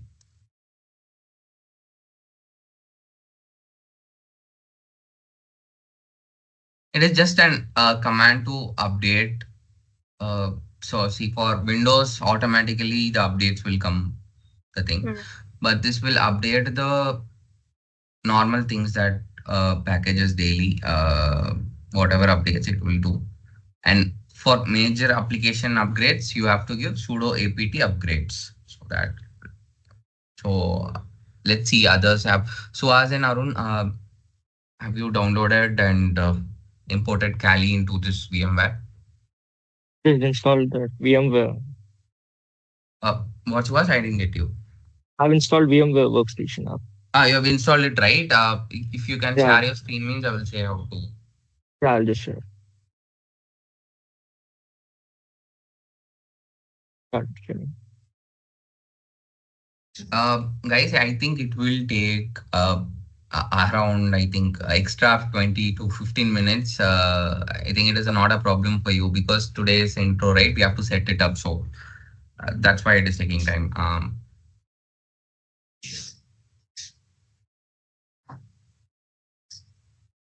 Let me share my screen.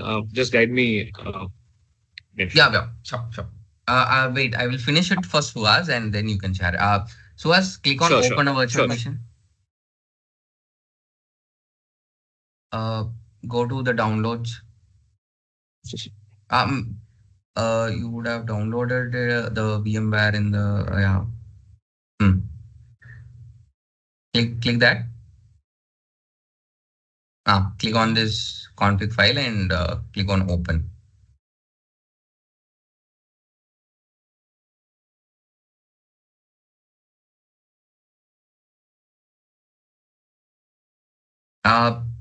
What is the RAM, Suhas, you have? 16 GB. Memory? 16 GB. 16 GB, right? You can give it 6 Yeah. GB. Yeah. Click on the memory and 6144 in the virtual machine. I mean, memory for that one. No, Okay. no, So no. In the MB. If you drag how much? it, the allocation will not be perfect. 6144 will be the Just 6144. yeah. Click on OK. Yeah. Below. Yeah. Now power it on. It will.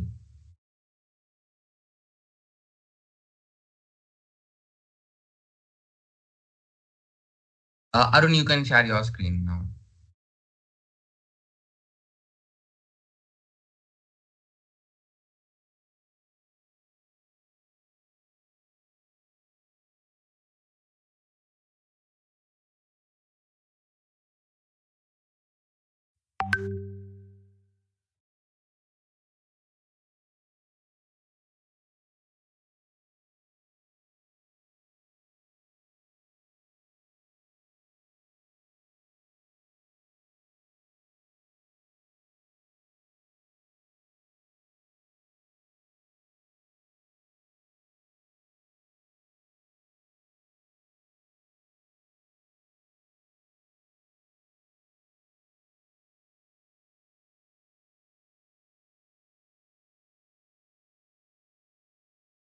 Password will be Kali Kali.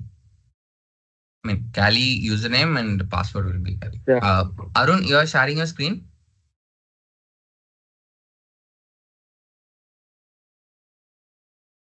I think Arun, you are on mute.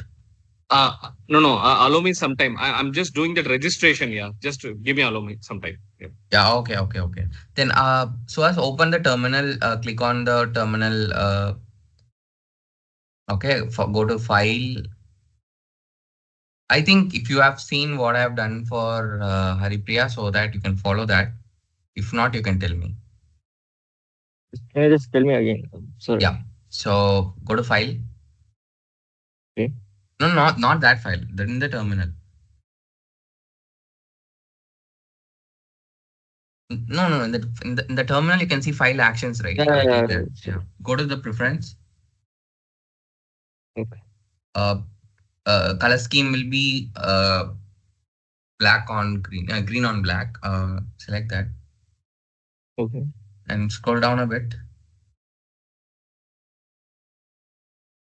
Terminal transparency will be 15.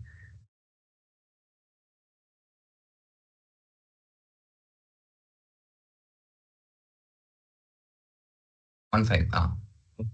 So why we are giving this is so green will be you will know highlightly that what you're typing and all, so that and the transparency is if there is any terminals behind also you can see it. So that's why. Okay. Okay, apply it and give okay. Apply and then give okay. Yeah, that's why Yeah. you're ready. Yeah, and give sudo apt update, the command I have given in the sudo space apt update. And guys, have you downloaded the third one, that Metasploitable 2 that I have given to download? I think 800 MB it will come. So import that as well in the VMware, like how you opened the Kali Linux, right? File open virtual machine and then go inside that. There will be a config file or .oa file will be there. So anything you can just click that and it will open it as another machine. And don't change the RAM for that. It will be in default 512 MB. That is enough for that. Just need password for this. Kali, same. Username and password both are Kali, right? So give that. If you're typing, it won't show it. You have to type it and enter it. That's it. Oh,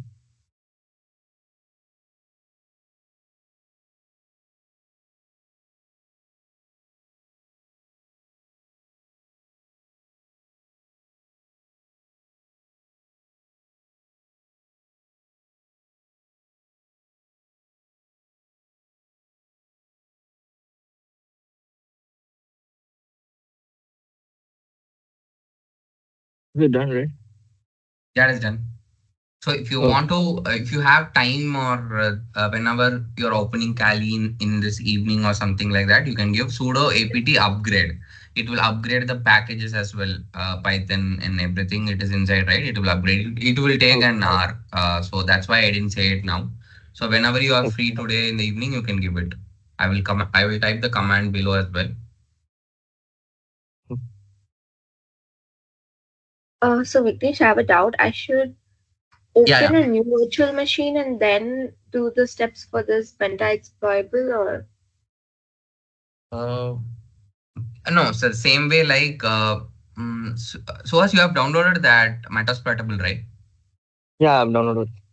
Okay. Go to the file now. Click on the VMware's file now. I mean, uh, yeah. Yeah. New virtual machine. Okay. Okay, wait. It's okay. Click on the new window. File, new window. Yeah, new window.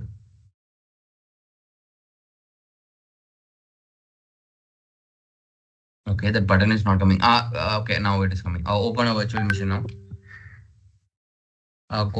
Come back. Downloads. Metasploitable Linux. Haripriya, follow this same. yes, I'm doing. Yeah. Click on that. Go inside. Yeah, click this. Okay, power it on as well. Shall I power it on? Yeah.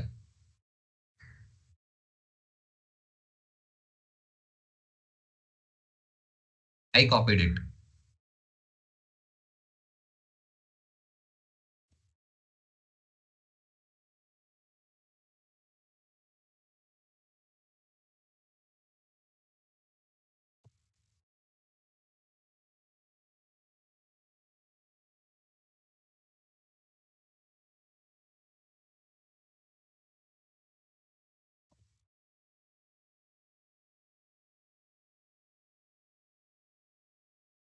Okay, nothing. Leave it.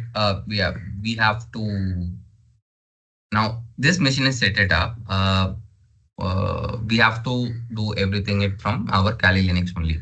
So as you can go to the Kali Linux now. Oh. Yeah.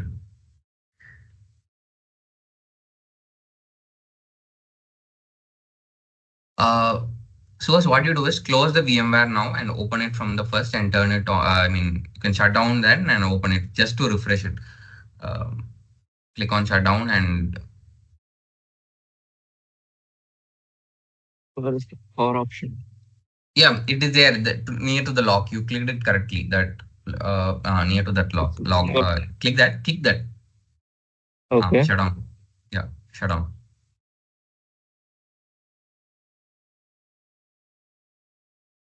So if you, for to off it, right, do like that. Don't directly close this VMware. Sometimes it will get Okay. corrupted. Okay. Okay. So close this.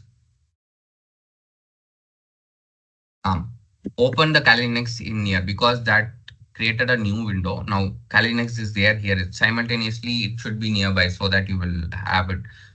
You have to go to this window and that window, and you have to come.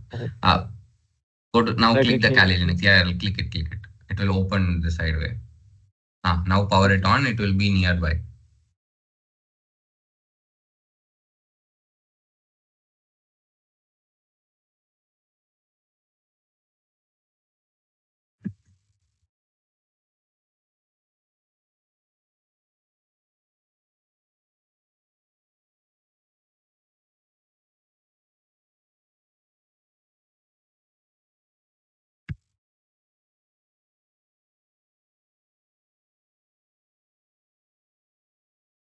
See, Vignesh, let me know when I can share my screen once Suhas completes, please. Yeah. Yeah, they have completed. Can I Arun, share you my can screen? share your screen. Yeah, yeah. Sorry, I'm a bit behind. I just No, no, downloaded no, that no file. Yeah. issues. We Okay. see for this lab setup, it usually takes more time. Even if it takes 2 hours, 3 hours, it Oh, depends sorry. on that, right? Yeah. Your voice is feeble. I don't know whether it is only for me or it is. Am I audible now? Yeah, I'm it is able to better hear now. Vignesh clearly. Okay. Is my Don't screen visible? extract it like this. Close it, Tarun. Close it, Sure. close it. Go to the downloads first. Arun, download it meanwhile this Metasploit as well, because Metasploitable 2, that file system as well. And VMware, Arun, have you installed, downloaded that? No, this one. This is the file, right? No, that is Kali Linux. VMware? One second.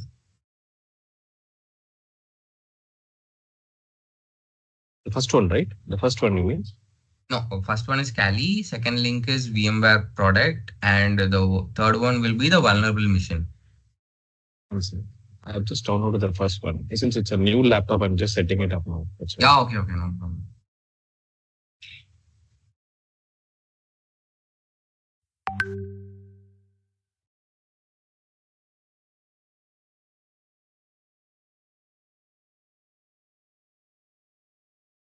I'm using Edge. Is it this is fine, right? Or should I try in Click on Chrome only? download and you have to register it, and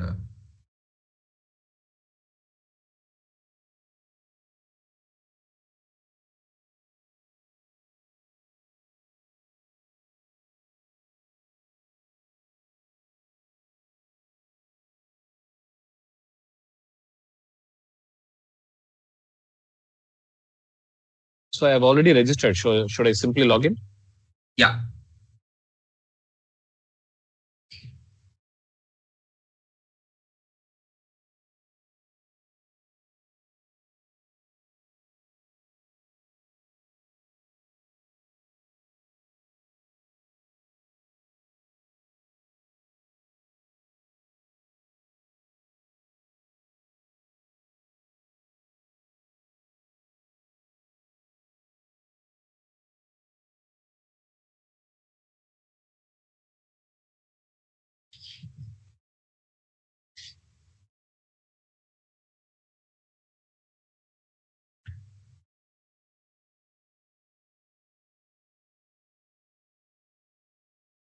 So what should I do next, Vignesh?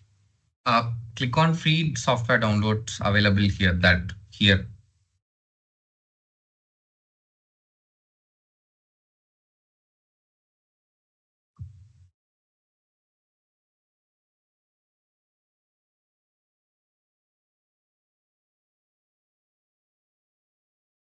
Scroll down.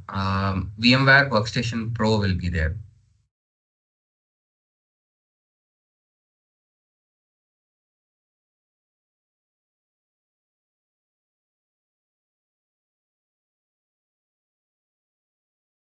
Linux, is it? Windows. Your Okay. platform is Yeah, Windows, I'm right? using Windows. I'm using Windows. Correct.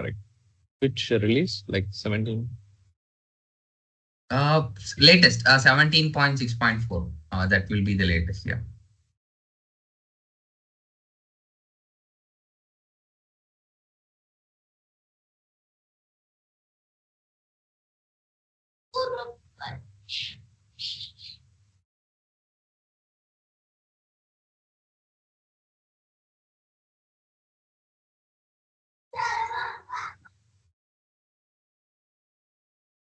Should I wait until this download completes? Or No. Yeah, wait. Terms and condition, agree that. Click on the terms and conditions. Now, once it gets loaded, come back and agree, and remind me tomorrow. Yeah. Product file, and go to that window. No. Go to that window. Product files. And scroll down a bit. Agree. Click on I agree in that radio button, and now click on the downloads. Yeah. Actually, before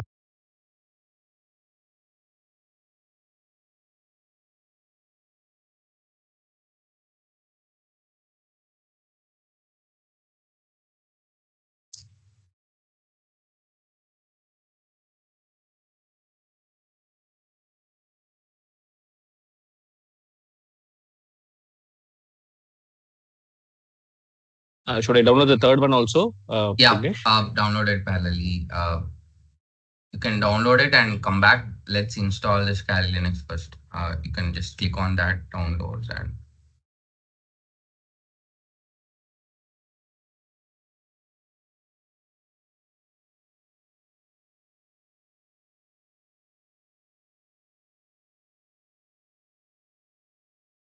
so if you're facing error, just go to Google. I will say, just open a new tab and go to Google. I will say it's a download link.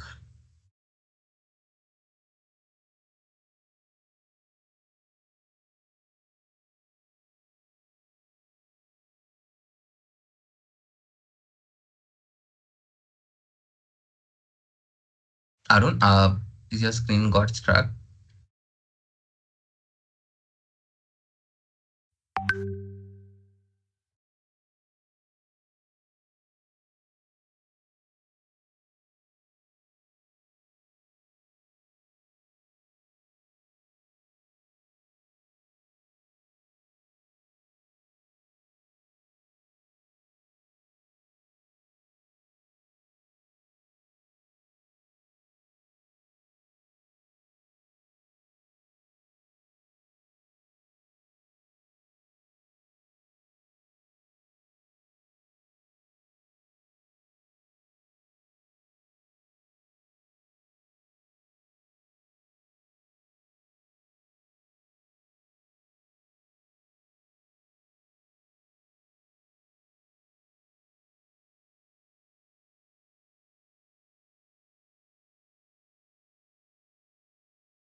Guys, meanwhile, I'm giving you this crash course for Linux operating system. I think that will be useful. So, see, today we have occupied with the setup itself. So, tomorrow we will continue with the practical session as well. I will start with practical and then I will explain what and all. So, before that, you can guys get the hands on with the Linux because this is a Linux operating system. So if you are able to go through this is a 2 hours video for Linux basics to get the Linux basics. Since we have installed the Linux,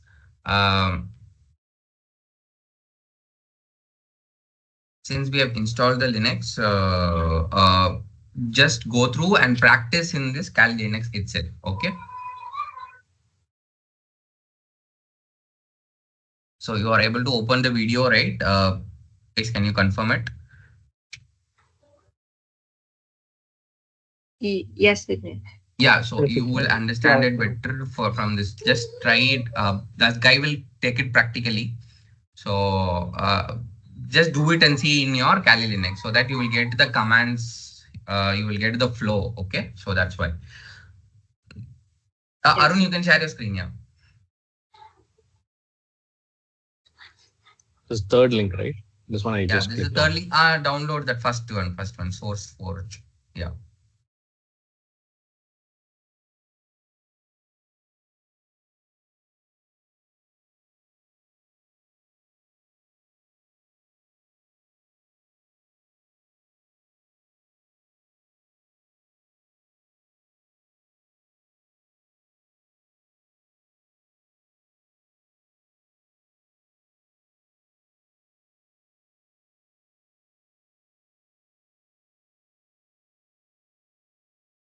So tomorrow we can have an introduction session on cybersecurity, or we will this lab only. So intro I will give you. So because first day if we use this now, the rest day we don't have to worry about it. Or else if each day we have to sit for this lab setup and all. So from the day one itself, if we complete this, we will start that learning, right? Perfect. So you have any doubts in the intro of that is the intro to pre-intro that I gave on Friday, I think. So no, on penetration testing, is clear for me. Okay. Just the cybersecurity and basic, I believe we need to have a brush up. Most of us are not so familiar. Overall cybersecurity, I wanted to ask you guys as well. So because in cybersecurity itself, there are many careers are there. So I want to know each one of you what is your you know wish to learn and you want to land in, and I want to know if you want an introduction for me to give around what are the career opportunities that are, and because you have to be clear on the day one itself. uh, so I'm going to learn this, I'm going to go in this path. Okay, each one will have a different perspective as well. So then you will be clear from the day one what you want and what you don't want, so that you all three will be clear on that. So whatever doubts, ask me upfront, so that I can say it clearly. Sure, sure. This part we can discuss tomorrow also. Yeah, yeah. So which one should I open now? All three or download it? Wait. You install this VMware workstation.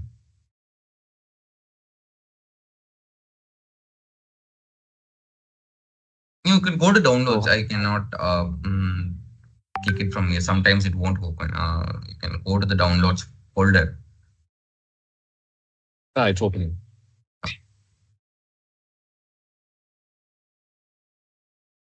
So Arun, how much RAM it is for this system? I need to check. Okay.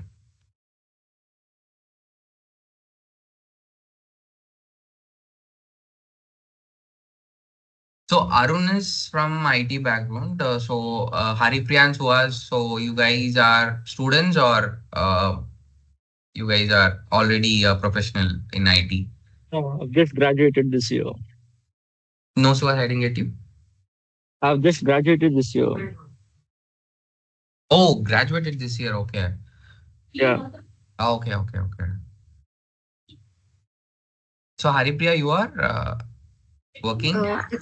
Yeah, I was working. I was actually specializing in front end development, but now I Okay. decided to change my path into cybersecurity.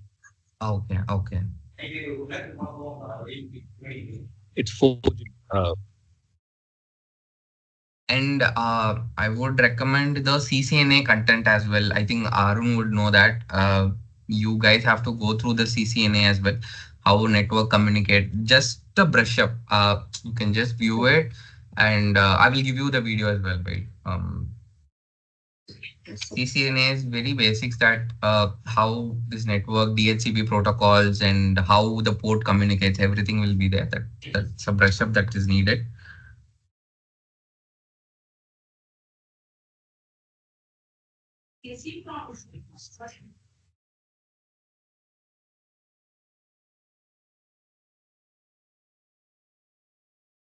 And how long will this process take, Vignesh? This VM and other tools? Hardly within 15 minutes you can complete. Yeah.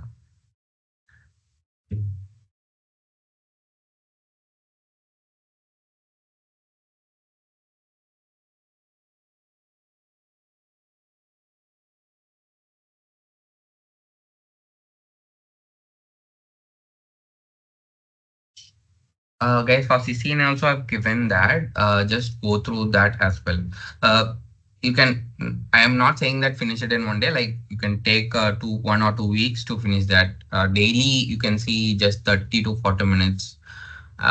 Just to if you can give a stretch along, you can give it and finish it in this week. But I'm saying you can take it slowly as well.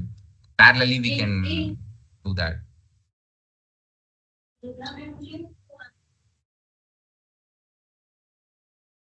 I think workstation is installed now. Install, right? It will be in the desktop. Then you can open it directly from there.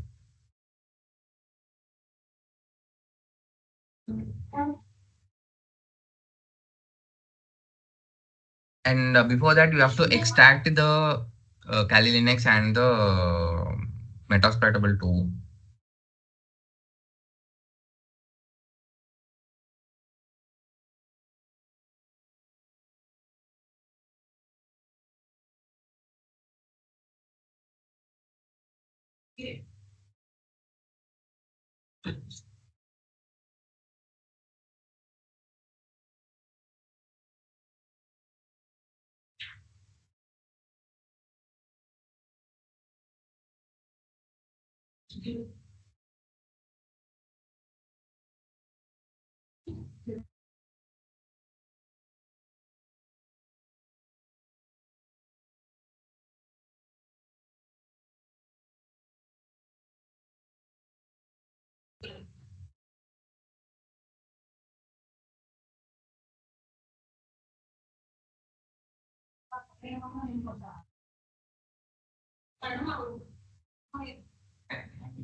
Vignesh, one request. Once this download is complete, is it okay? I can drop off and connect tomorrow, please. I'm already late Yeah, to sure, work sure. We actually can today. close it because it's already Yeah. time, right? Mm-hmm. So even I also want to leave to my office. So Okay. What time? What time? What is your work time? um, I I don't have any You, strict work time. I Jan, can go anytime and come okay. back at any time. Like here, that Okay. time restriction is not there. Okay. Comcast, which location? Are you working in Chennai, Chennai or? Chennai. Yeah, Chennai. Right.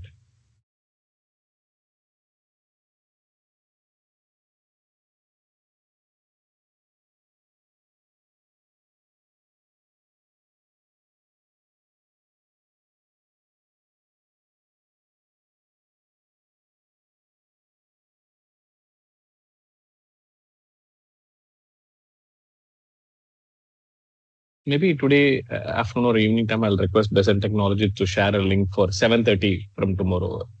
Yeah, yeah, yeah. Right? Yep. Oh, I'll request and see. Yeah.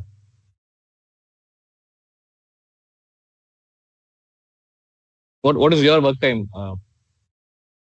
Suhas, have you joined any company or you're still looking for a job? I'm still looking for a job. Okay, okay.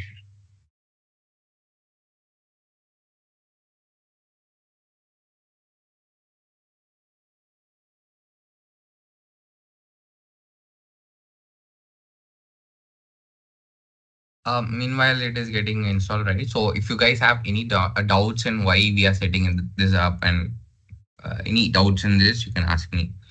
So you have to be clear from the day one itself. You should not leave any doubts behind. Okay. Don't hesitate to ask questions. So in this, you will have many doubts and Basically, so we are installing this to walk through some use cases, some for some no. demonstration This we are purpose, setting it up or as a lab. okay, In see, we cannot have multiple computers side by in our network, right? So we are right. using this virtualization software to install multiple systems. See that the Mm, Metasploitable 2 is the Ubuntu system that is mm, intentionally vulnerable. Why? It contains vulnerable components. Many components will be there. So we will mm, try to hack it from the Kali Linux. So how we will mm, so how we will scan it, how we will gather the information, everything I will say. So for that only I'm installing it in a VMware. It will be in mm, NAT network. It will be segregated in that network. So even your system will won't be get affected by this or something like that. So only we are using okay, this virtualization.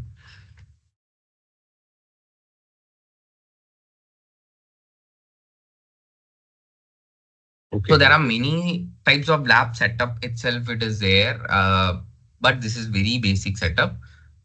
One system we are having one system in two systems in the network. One is attacker machine and one is a this one the client mentioned. What we are going to attack it. So in this lab setup, will we be using it as client and server, or any devices we want, network devices we want to introduce, See, or so, see, something you like that? are, for example, I'm saying you are in your home, in your Wi-Fi. Ah, See, mm-hmm, you have your brother, so you want to hack his right. system.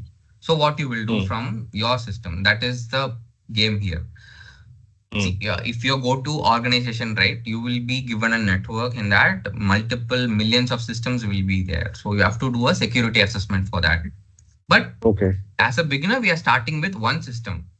How we are going okay. to do it with a one system which is already vulnerable?